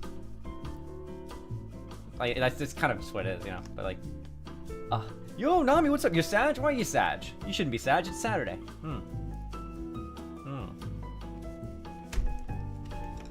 Don't be base, no. I don't reveal my power level. Well, I'm not saying taxation is theft or anything. I'm not like a super cringe like ANCAP, right? But like, you know, people don't realize that. You know, I mean, I don't really care that much, because again, I don't really need the money. But just so people are aware, that's kind of how it works. Like, it's not just like free money out of nothing. There's a consequence. Like, either it comes from somebody or they make it up and it causes more inflation. Round dagger is the original pendulum, which can tell you whether or not you should do something. Should I invest in Bitcoin? Looks like a yes. So we'll obliterate a carrot or two with a food smithereener. Wait a minute, hold on. Looks like a yes. So we'll Did he not peel the skin on that carrot? Carrot or two with a food What smithereener. Is this a parody thing? Did he leave the outer skin of the carrot on and then just grate it? What the hell? Oh, Nami, you didn't get any. Yeah, so it's like some people. The system apparently is not great. I haven't even bothered, but I've heard that like people are having issues getting their checks and stuff. It's not okay. Wubba-lubba-dub-dub. Hold on, one second. I have to play it.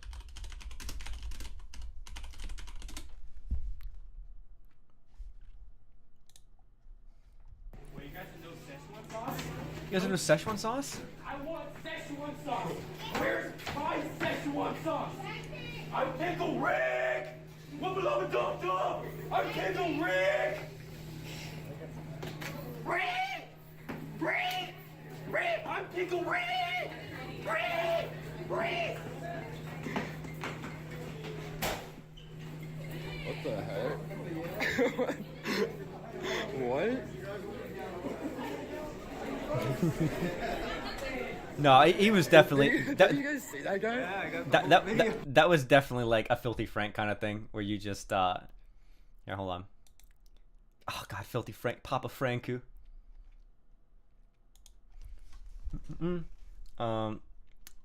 Filthy Frank yelling at girls. That was that was a fun one. But yeah, because of noise complaints, we're stuck in the bathroom for a while. Yeah, they keep saying something about scream. No, I think it's this one, right?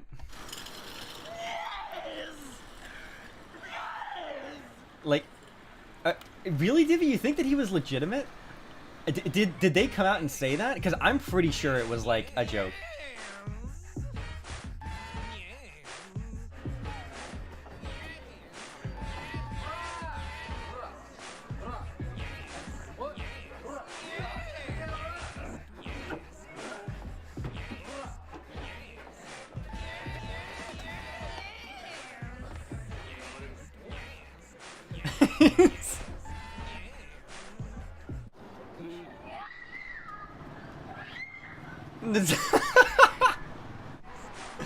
You know what? Here's the craziest thing. Those girls are probably listening to his music right now and have no idea that that Salamander Man is actually Joji, whose music they like. Oh my god, dude. Let's see. Yeah, oh, when people realize who Joji is, it's hilarious to me. Let's see. Oh, hey, Goody, what's up? Welcome to the stream. You're not late. It's only been 3 hours. It's fine.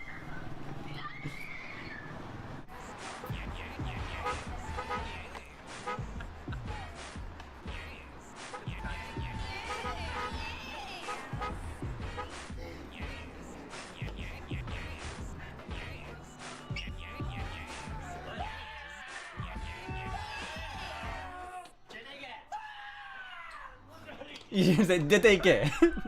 Do some more. That's it. Oh my god. Okay, so for example, this video alone is probably why I think that the Szechuan sauce thing was actually just a joke. There's no way it was legitimate. It's so fat. Oh. Hamburger, please. Hamburger, please.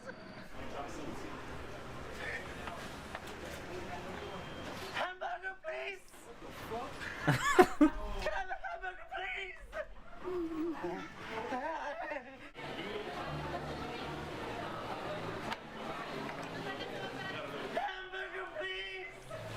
Oh no! Oh my god. Can I have a hamburger, please? He's just like, he's like, huh? Like puts his like hands, like palms up, or whatever. Is that Hoot? Oh, he's in Hooters. Oh my god. Fun fact: I've actually never been to a Hooters. No, it's Wendy's.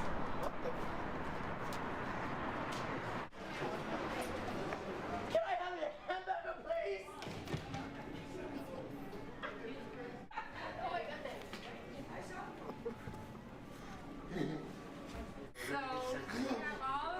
Oh my god.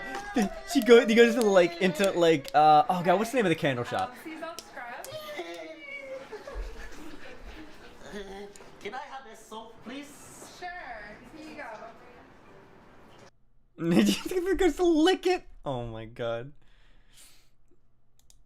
Yeah, so Bath and Body. Yeah. Some good gracious gosh darn golly good garlic. A hamburger, please.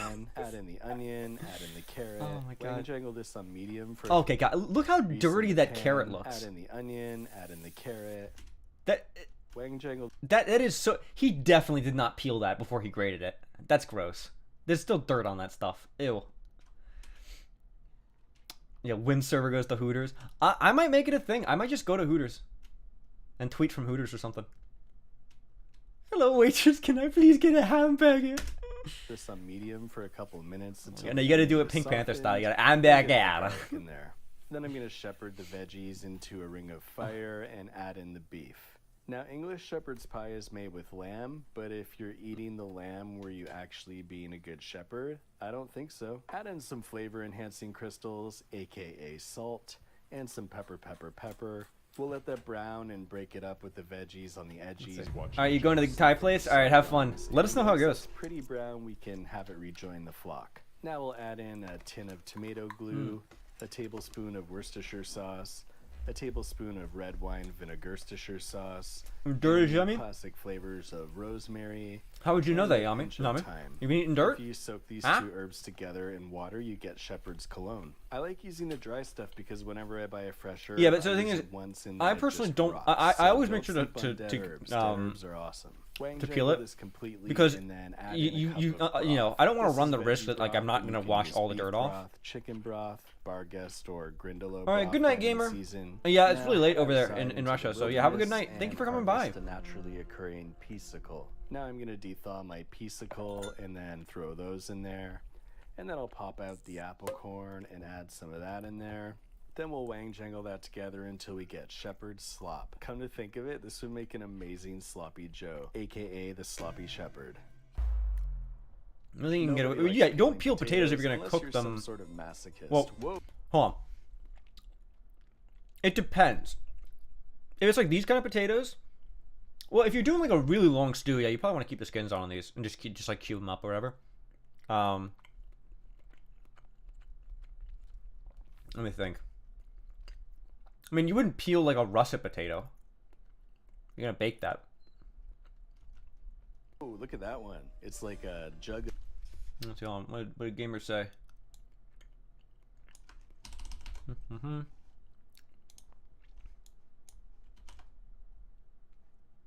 Спокойной ночи всем, братья. Спокойной ночи всем, братья. Спокойной ночи всем, братья. Alright, have a good night. Potato moonshine. One of my two favorite shines. Instead of peeling the potatoes, what you can do is put a slice around the center, grip it firmly, and then just leave those skins on because potassium is good for you. We'll punch these into somewhat even geometrical chunks.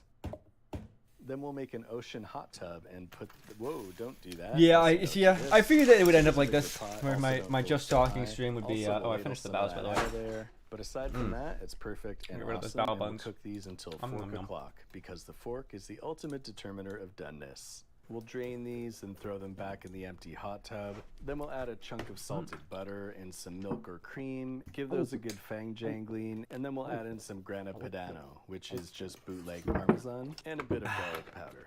And mang jangle until you've got fluffy starch clouds. Now we'll take out a baking dish and put the slop downstairs. And then we'll Yeah, put a Uehasu's layer of back starch there. frosting Hell on yeah, top, McQueen. Add on some more dairy sprinkles. Undo's on 370 fundo, and we'll put that in for around 20 to 30 minutes until the top starts to brown. And once you've got this nice golden crust, you can let this cool off for a bit before serving, and this should be enough for 4 shepherds or 2 sheep, depending on the circumference of your sheep. You know, for the longest time before I ever had shepherd's pie, I expected it to have like a pie crust. The $2 sandwich, but cheaper. Oh. Wait a minute, are we not going to talk about how sandwiches are kind of like big boy overpriced? The average sandwich costs this right here. But I think we could take that price to this per sandwich. That is but cheaper. Joshua Weissman's channel is really good. If you haven't checked him out yet, definitely do it.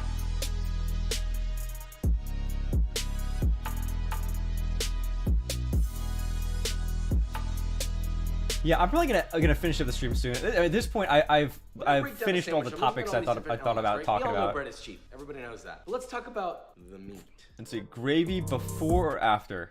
Turkey, for example, right? Ooh, that's a good question actually. I don't Price, which is think I could give an answer on should be. that. You're basically paying for the whole breast. So that's what we need to have as our plan of attack. The bread is cheap. You can make it cheap. Yeah, I'm not sure if I'd put. and all the other elements. Blah, I'm blah, not even blah, sure blah. because We'll I've work never our made it magic. myself. Long story short, let's. I've only had it a couple times, but Alright, like, so you the know. first thing we're gonna break down is the most expensive part. Why buy expensive lunch meat when you could just, well, make it? First thing you'll need is some sort of a large container that can easily hold 1 gallon of water. Pour in, Yeah, cheese on you top. guessed it, Yeah. 1 gallon of cold water.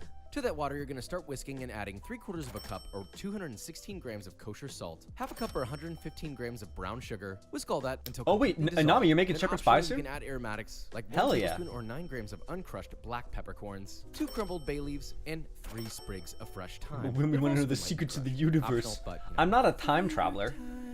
I So just that's save a your lot of brine. time Give when it I a sniff travel. to find out that it really doesn't smell like anything right now. Next up, you're gonna need one large skin-on turkey breast. Oh yeah, Ideally, that lure video is coming out, mine by the was a way, little because I have all the misshapen, and all wanted to the look assets real for it. nice for the Just B-roll, gotta put it all so together. I actually cut it down a little bit, but you don't have to do that at all. Gently submerge your bird into the brine and make sure it stays under the water. You can. It depends on Cover what it and let it your brine in the what fridge kind of brine you're making. Now, once your big-breasted bird has rested, pull it out of the brine and pat it completely dry with paper towels. From there, you'll place it on a wire rack set over a baking sheet that has been lined with foil, unless you want burned stuff on the bottom that's really hard to clean off, whatever. Oh, Juan just Optionally, subscribed. you can give it a light Oh, coating was of that from vegetable oil earlier? and add additional seasoning if you desire. I bet it entirely was. necessary Yeah. at So all. A light it sprinkle of salt happened. will Well, yeah. keep Okay. it So I fine. think. Now take the bird Yeah. off the These are heat all and from set to earlier. 400 So thank degrees you, Fahrenheit Juan, for for about 30 subscribing. minutes Thank you, until Jerry it She, becomes for a nice subscribing. golden brown Yeah, color like and the 3 interior hours late. reaches 163 The degrees alerts are Fahrenheit. really This thing busted on is so on big that Streamlabs. the temperature will definitively coast Yeah, I have a to notification for 165. subs. Now, just Nobody let it has rest ever until it really reaches room seen it temperature, then wrap it in more than like plastic once or wrap, twice because nice and whenever tight, it goes set off, in it's the fridge usually like until 5 hours completely after the cold, stream at ends. least 3 hours, but ideally overnight. I know it's a 2-day process, but look,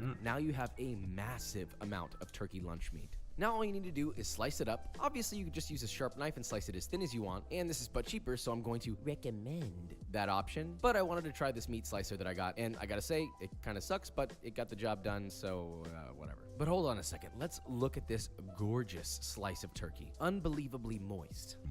Yeah, I was gonna say that looks a lot moister than the usual Beautiful and ready stuff to be at scrunched between two grocery stores. slices of bread. Now, next up is our sando sauce. It's real simple. Get a Yeah, so medium-sized bowl it and add doesn't 1/3 of a it cup doesn't or 80 grams if of you mayonnaise, unsub and then a 1/4 resub, cup I or don't think 48 it does it grams again. of Dijon or yellow mustard, a 1/4 cup or 20 grams of finely chopped parsley, and 2 cloves of garlic that have been grated. Season that to taste with fresh ground black pepper and kosher salt. Mix all that together until thoroughly combined, and that is your sandwich lube. Yes, it's basically sandwich lube, let's be honest. Okay, we're so close to this sandwich. Can't you just smell it? Sort of, kind of, probably not. We have one last sandwich component. I was thinking about adding sliced tomato, but that's lame. So let's do something a little more metal, brother. Let's sear these Now, get a large skillet and heat it with just enough vegetable oil to coat the bottom, about 3 Don't worry, tablespoons or Gory. 45 I grams. notice you Heat all that the over time. medium-high heat You're until always shimmering noticed. and hot potat. Then carefully add in 1 container, about half a pound of grape tomatoes. Now let those sear, blister, and char. They're gonna spit quite a bit as they sear because of all the bursting juice, so please be careful. After about 3 minutes, check them and they should have softened quite a bit and gotten some good char. If not, leave them in until they do. Then immediately remove, place to the side, and season to taste with salt and fresh cracked black pepper. Okay, I actually want to note one more thing. Let's talk about sliced onion on a sandwich. First off, thinly sliced onions are superior. And when I say oh my thin, god, yo, look at those slices. Sliced onion on a sandwich. First off, That is technical skill right there. Like that is some absolutely fantastic slicing. Pepper. Okay, I actually want to note one more thing. Let's talk about sliced onion. Look at that. On a sandwich. First off, thinly sliced onions are superior. And when I say thin, I mean as thin as Oh, you hey, can get, look, I just really noticed shaved. kiwi. More It's- importantly, I have a secret for you. After you've sliced your onions, And place no them in a bowl shit, I and noticed top your that bowl kiwi. with a wire rack What and the run hell your you tap talking so about? it fills up with water and overflows into your sink. Then just keep running that water and let it rinse for about 30 seconds. And this is going to help wash away a lot of the abrasive qualities of an onion. It keeps the onion mild enough to eat a lot of, but just a little bit of spice while maintaining that nice, fragrant, sweet Yeah. onion. So this is something I don't think I've heard anybody else mention. But then again, to be fair, I've never heard a lot of people talking about making stuff with like raw onions, like on sandwiches and stuff. But yes, so this is definitely a thing. It takes a bit of the edge off the onion if you rinse it. Fun fact. That's a neat little little It's kitchen sandwich trick. assembly time. Now we need some sort of bread. Yeah, so This again, is if you up to like Obviously, the homemade bread is more ultra cheap, like but the so is slightly a lot of harsher store-bought kind of bread. onion Choose whatever taste, you want. that's Here then I'm you using keep a on. nice fresh baked sourdough loaf. I'm a bit of a I'll need soft about boy. 8 I'd slices prefer for a 4 little bit servings. less. See, it's a basic mathematical equation. Optionally, you can toast your bread in a toaster or That's not like in a I pan always with butter rinse them. until beautifully toasty golden brown. Then lay So down your sometimes bread, I've and on both wanted halves a little spread bit- out a little a bit generous milder. I amount might- of I your might, mustard mayo. rinse Next a little up, bit. some lettuce. You can use iceberg or butter, followed by your seared tomatoes, your thinly sliced red onion, papa's juicy turkey breast, and optionally 1 to 2 slices of Swiss cheese. I unless you feel like get I've far heard too that much before, and I cheese feel out like of it. it's a finally, trap. Crown your king. I mean, look at this magnificent sandwich. Grand total price of this per sandwich. That's better than just about any sandwich shop you're gonna go to. Now let's slice this in half and check out the cross section. Oh wow, yes. Okay, let's taste test this. Okay, so we have our completed sandwich, and I gotta say, this sandwich looks I've waited for this. We met a top Fun fact, I used to have not the mustache, but I used to have a little bit of a goatee like that. This sandwich for this price. I tried growing one once. Is 175% Yeah, that got shaved off a while ago, long time ago. Get in here, have a little taste. Yep. The turkey breast feels like you're drinking water. It's just like really refreshing. It's on par with the focaccia sandwich. If anybody has eaten that or seen it, this is on par For the with price? focaccia sandwich, especially for the price. You would go to a Jimmy John's and pay like $12 for this, and you I would get pay one $12. sandwich and it's done. We still have a load of turkey breast to slice. So this is a butt better and a butt cheaper. The overarching word that I think we're all looking for this sandwich is delicious, just as good as any other sandwich, and I repeat, You want to know what else is full of juicy breast sandwiches? The next video. let me paint All a right, little scenario. this is the last Have a video, nice and then we'll be little done after night that. out. Go get some sushi, $10 to $15 per roll, and now you've spent $70. Yeah, You can have sushi that is same so night, but for expensive this in the U.S. price right here, and that is but cheaper. What's crazy to me is he's aiming for 125 a roll. I'm actually curious to see what sushi he's gonna make here, because I can go to, if I'm in Japan, right? And I go to the local like kaiten sushi, the local rotating sushi, and get like, you know, pay like what, like 100 yen or 100 yen or 200 yen, and I'll get 2 pieces of like, you know, like salmon nigiri. Like it's so good, but it's so goddamn cheap. Whereas like this is like a life hack kind of thing, and it's still not even as cheap, which is crazy to me. It's but cheaper. Yeah, no, Kiwi doesn't need to kidnap a chef. Kiwi has 2 chefs held captive in the basement.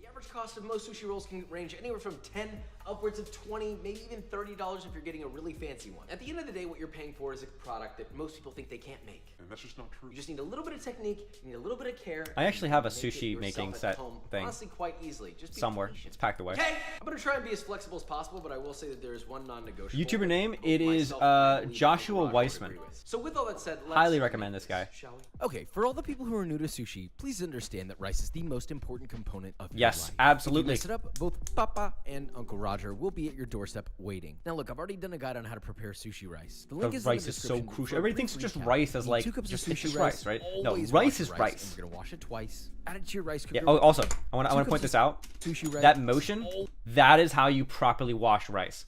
Fun fact: I actually learned about that when in 2015 when I was living abroad in the UK.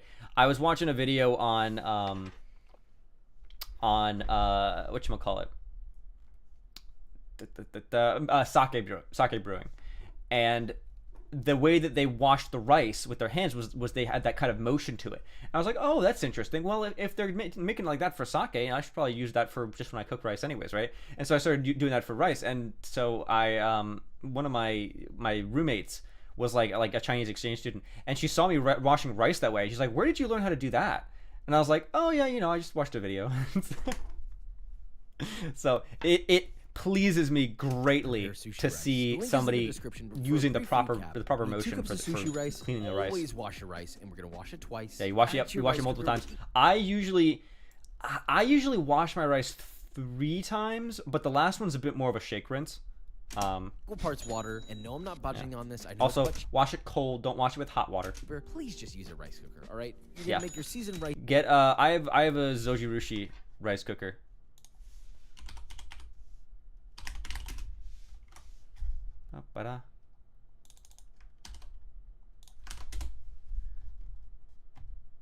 Images.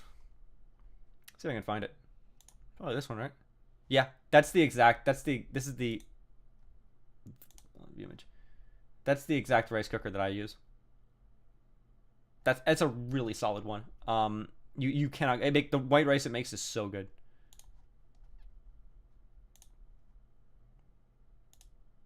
Vinegar. When focusing on these aren't stupid details, they're incredibly important. They're incredibly important.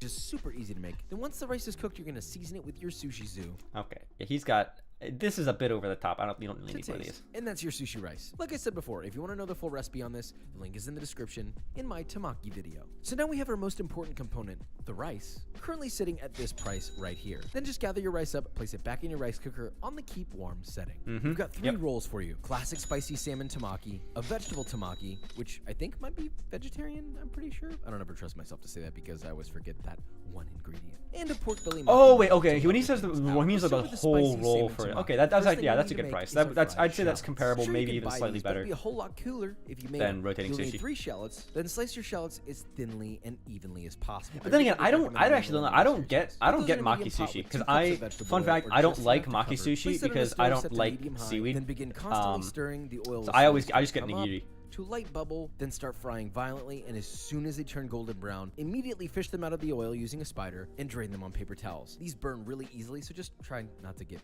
distracted. Season them with salt while they're still hot. Now let those cool completely. Next you'll need half of an English cucumber, but in order to get the length right, cut a sheet of nori in half and cut the cucumber to the same width as the nori. Take that cuke and cut the cheeks off of it like this, leaving the core behind.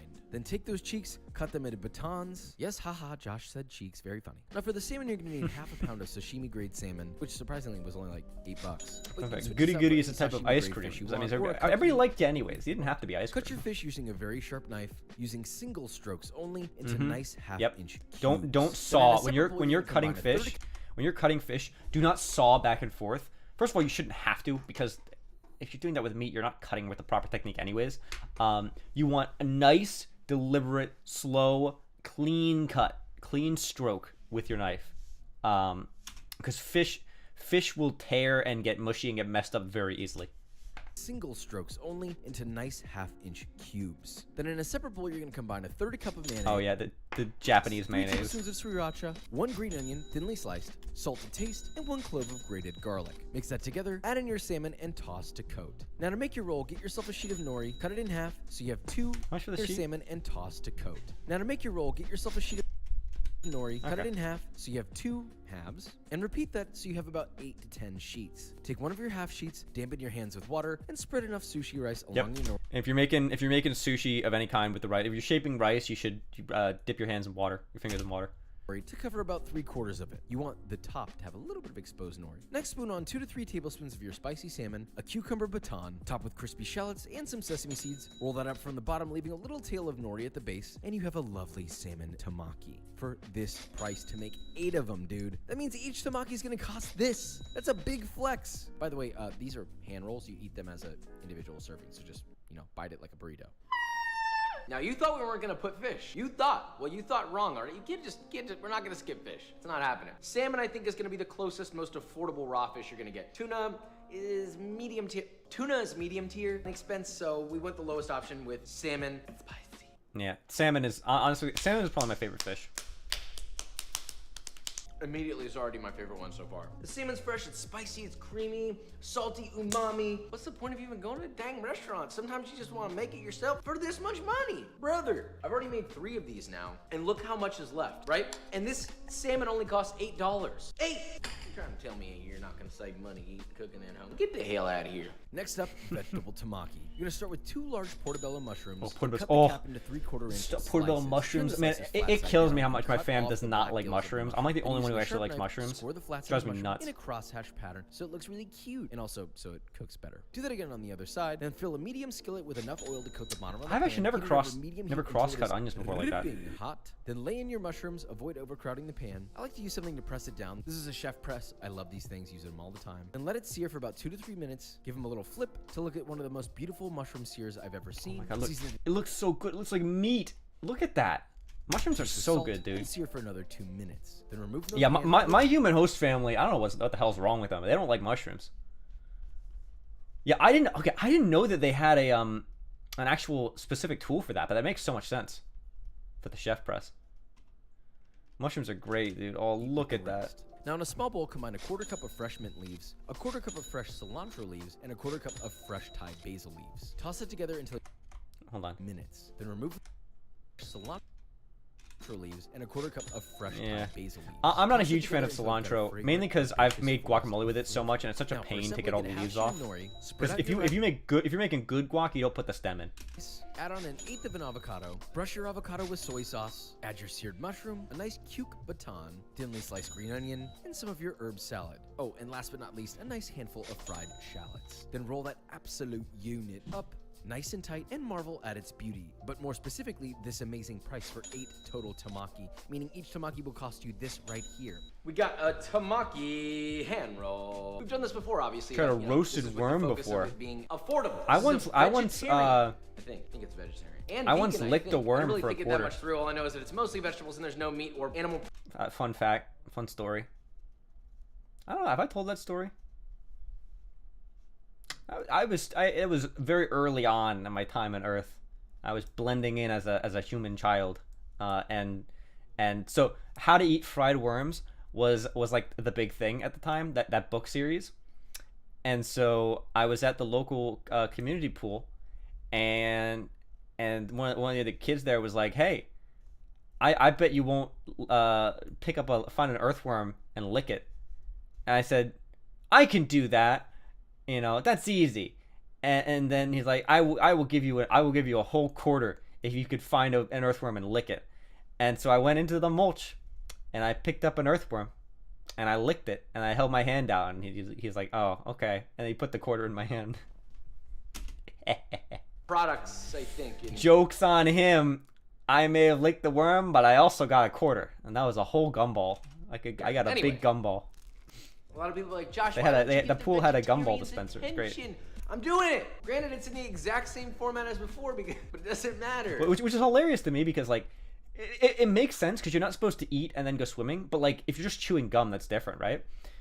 But then if you you would always try to swim while chewing your gum, and you'd always get water in your mouth, and all of a sudden now your gum loses its flavor immediately, and now you're just chewing like rubbery pool water. It's very weird.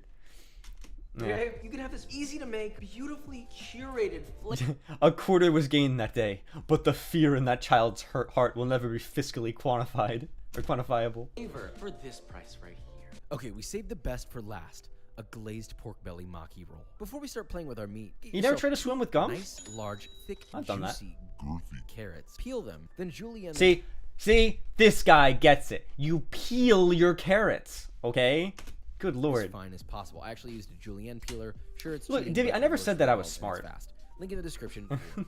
Place them in a jar so that they all fit nice and snug in there. In a medium saucepan, add 2 cups of vinegar, 1 cup of water, 1 tablespoon of salt, and 2 teaspoons of sugar. Set that over medium-high heat, and as soon as it reaches a boil, immediately pour that over your carrots. Ensure that the carrots stay completely submerged and let them sit vinegar, until they salt, reach sugar, room yep. temperature. Bang.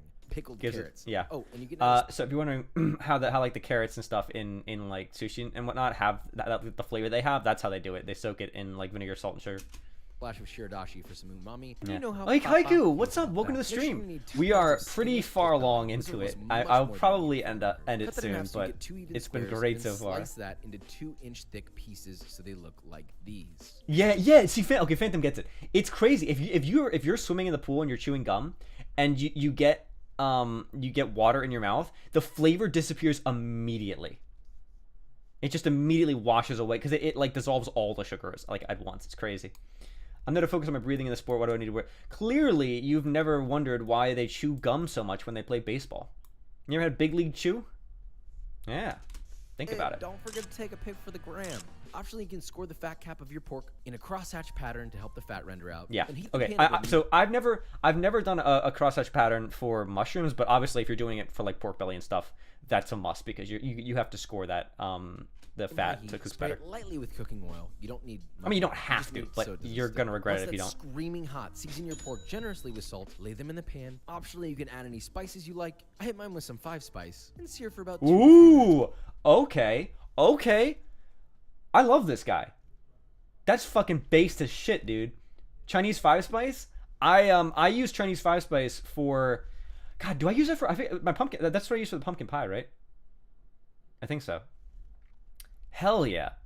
Yo, Chinese 5-spice is excellent. That is a great blend of spices. So whatchamacallit? Whenever I make like pumpkin pie for like Thanksgiving and stuff like that, I'll go out and actually buy the pie pumpkins. And you have to buy them. Sometimes some years if I'm lazy, I'll just get the canned stuff. But you'll kind of notice the difference if you get canned pumpkin versus fresh. The canned stuff is much more brown, whereas the fresh stuff is much more orange. Whatchamacallit? Yeah, 5 spice and pork belly. Hell yeah.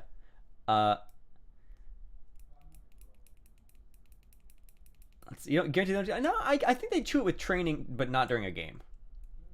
But yeah. So, for example, like, but if you make it with fresh pumpkins, first of all, you get the pie pumpkins. You don't get the big ones you use for carving, right? And you have to, I'm trying to remember, you bake it in an oven, and then you take it out, and then you like scrape all the flesh off and stuff, and mix and mash that and whatnot until it more or less looks like the stuff you get from a can, but just more orange. And then I use Chinese 5 spice as my sort of pumpkin spice, because pumpkin spice is just a blend of spices anyways. Until it reaches a beautiful golden brown. Oh, look then at give that. them a flip. Once the other side is seared, tilt the pan. I also and enjoy crisp the fat boneless cap up in the pumpkin. corner where all the fat is pooling. Yeah, where do you think the Just Halloween nice and skeletons come brown from? They're and made of the looking like bones a from the snack. pumpkins. Now these are still raw in the center, so pop Everybody that in knows the that. oven at 375 Fahrenheit for about 15 to 20 minutes, or until cooked through. Then optionally, when they're done, brush them with a little hoisin. Boneless. You need around a half cup of that. Once each piece is evenly coated in hoisin, caramelize that glaze. Oh, hoisin sauce. That's another thing I use. Whatchamacallit? Yeah, I might use boneless. Yeah, well, it's bones. Bone, it's spoopy, scary skeletons. Speaking of hoisin sauce, so for the longest time back when I was on that serious workout grind, I had my perfectly calculated like macro and micro meal plan or whatever that I came up with, and to make my chicken, essentially what I would do is I'd take the chicken, and I'd cut it up into like cubes and stuff like that, and I'd toss into a marinade of soy sauce, hoisin sauce, and crushed red pepper flakes, and with a little salt and pepper in there as well. And I just marinate that in the fridge for a little bit, and then just cook it up in a wok. Super simple, super cheap. Like, hoisin sauce is a great flavor source for marinades like that. Through. Then optionally, when they're done, brush them with a little hoisin sauce. You only need around a half cup of that. Once each piece is evenly coated in hoisin, caramelize that glaze either under a broiler or if you're cool, use a kitchen torch until it looks nice and glossy and icky sticky. Now we're almost there. Get 1 bunch of green onions, cut off their root bottom and the green parts, so you're left with whites and just a touch of green. Spans of God. Oh yeah. Okay. Always, if you're making stir fry, some people don't get that. All right. They think that, oh, I'll just toss in all like the soy sauce and the whatever when I toss it into the wok, right? No. You marinate it, you dingus. You absolute Neanderthal. You marinate your meat before you put it in the stir fry. Some people amaze me. Amazes me that they don't understand that you're supposed to marinate your stir fry meat first. Unbelievable. I read that as Caramel Donson. Tablespoons of vegetable oil over medium-high heat until shimmering. Add your green onions and sear, tossing occasionally for about 3 to 4 minutes or until you get some nice char and caramelization. Season that to taste with salt and set to the side. All right, assembly. Wait, what was that? Asparagus? Green parts. Sticky. Now we're almost there. Get 1 bunch of green onions, cut off their root bottom and the green parts, so you're left with whites and just a touch of green. Then heat 2 tablespoons of vegetable oil over medium-high heat until shimmering. Choco says marinate my meat. Sear, tossing occasionally for about 3 to 4 minutes or until you get some nice char and caramelization. Season that to taste with salt and set to the side. All right, assembly time. This time get a full sheet of nori. Place it on a sushi mat. Add enough rice to evenly spread out to the edges, leaving 1 inch of space at the top. Make sure you don't spread the rice too thick. This was on the border of too much rice, so practice until it's how you like it. Now snag a piece of pork belly, cut it in half if it's really wide. Then slice those pieces in half lengthwise so you get 2 thinner pieces of belly. Place those on your rice at the bottom of the roll, leaving a little bit of space from the edge. Layer on a couple pieces of seared green onion, a generous handful of your pickled carrots, optionally but very highly recommended, some thinly sliced Thai chili, a handful of your herb salad from earlier. Oh my God, he's a god. He's a god. Yo, Thai chilies are great. Well, hold on.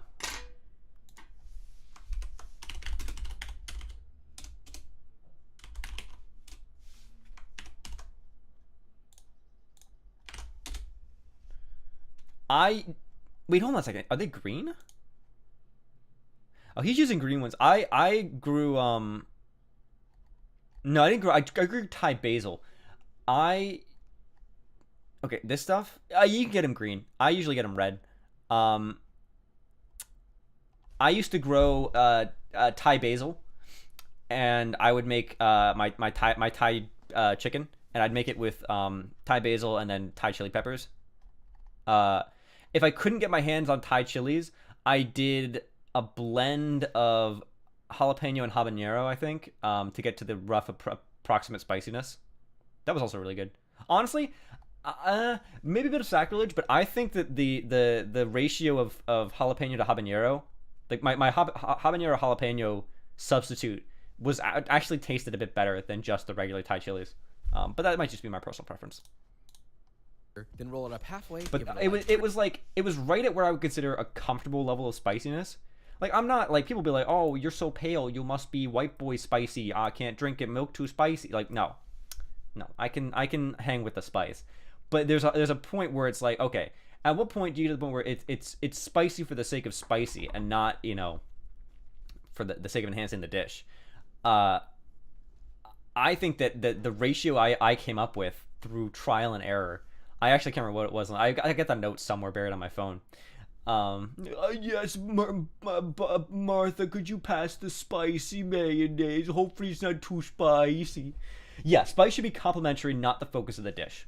If you want to go take the Buffalo Wing Factory Flatliners challenge and get yourself on the Hall of Flame and then shit your insides out and piss blood, like, yeah, go ahead and do that. But that's not for me. I want a nice, comfortable heat to my spicy food, right?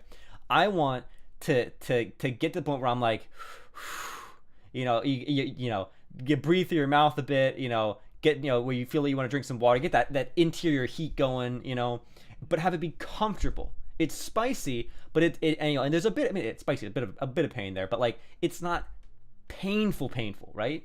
Because at that point, you're just hurting yourself for no reason, for vanity, I guess, or your ego. And then, I own a bottle of ghost pepper sauce, and then so you're supposed to do that. You're supposed to dilute it into, like, a gallon or a liter of water or whatever, and give it one more good crimp, but don't strangulate. Need chili because my food are cold. And take it out and look at that lovely log.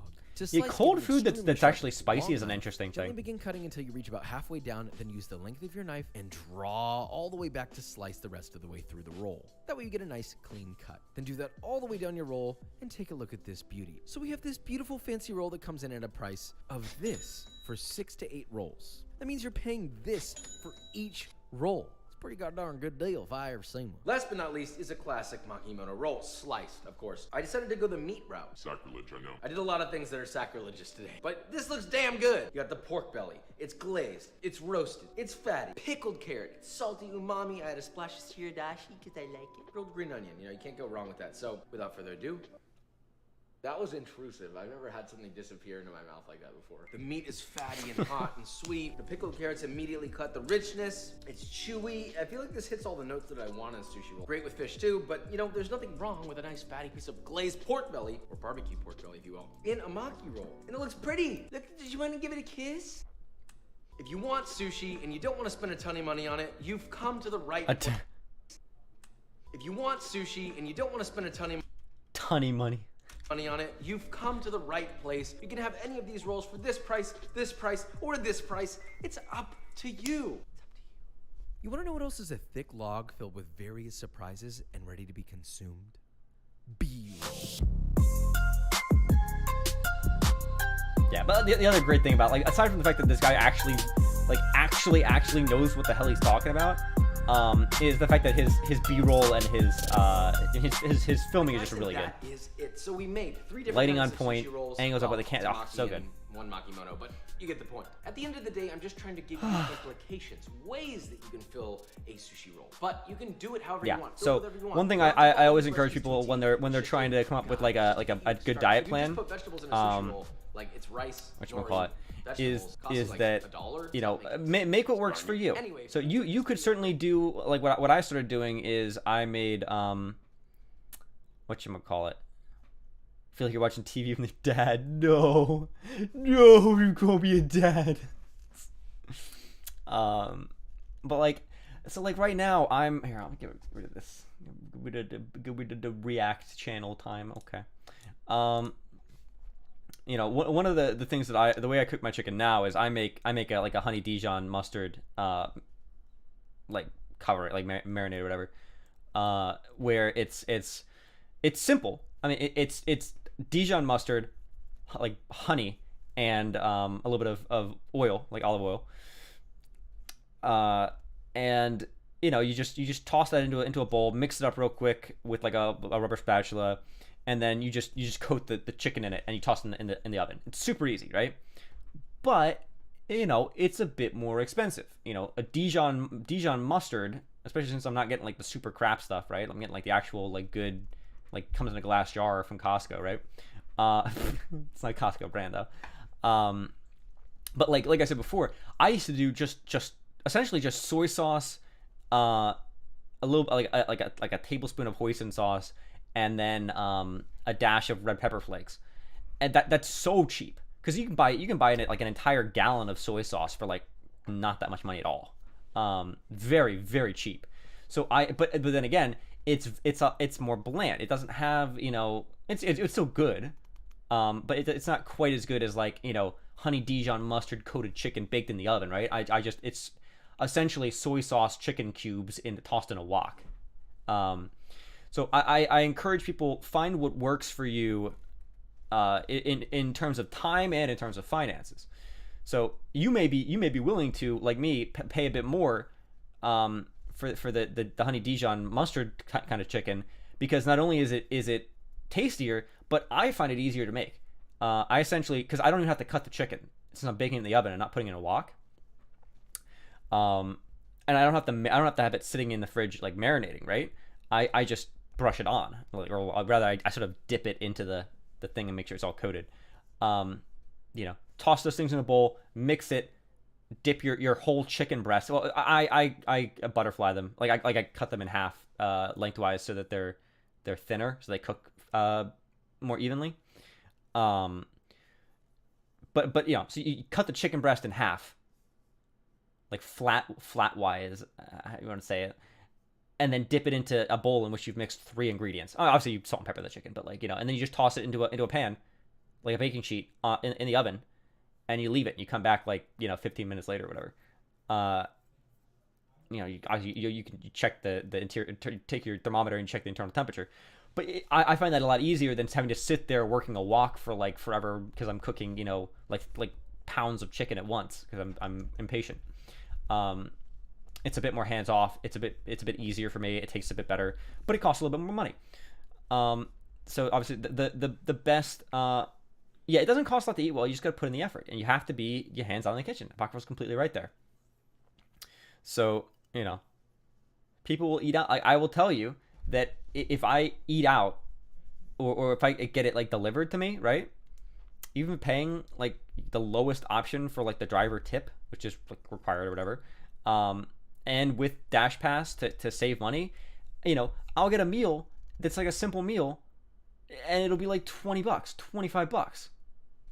I could have just made it myself for like $5 or less. I don't know. Like, you know, it's all a matter of time, how much time and effort you're willing to put into it. Because again, time, effort, and money, you know, they're all interconnected. If you don't want to spend as much time and effort, you're going to spend more money, and vice versa. You don't have to spend as much money if you are willing to put in some time and effort yourself. Anyways, oh wow, I cannot believe we still have double digits here. That's me blabbering on about food.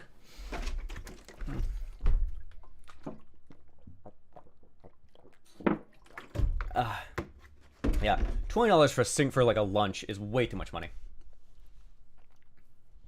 Yes, Kiwi bid the best average. You might have yelled at a few people. I hope that they don't mind. But yeah, so it is. Holy shit! It is 7:30 p.m. I am gonna end the stream. And I'll probably go to the Discord like immediately and maybe turn on some anime or something. I'll watch a movie later. I've updated the link in the chat, not the chat, the description, so it actually should be working now, the Discord link.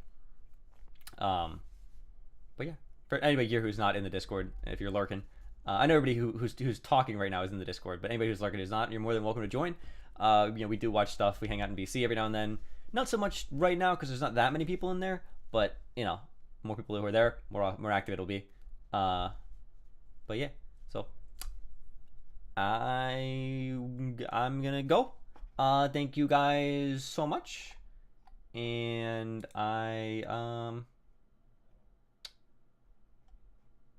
interesting. Can I? Uh-oh. It seems like I'm going. Something's happening. I'm being Thanos snapped. Mr. Stark. I don't feel so good.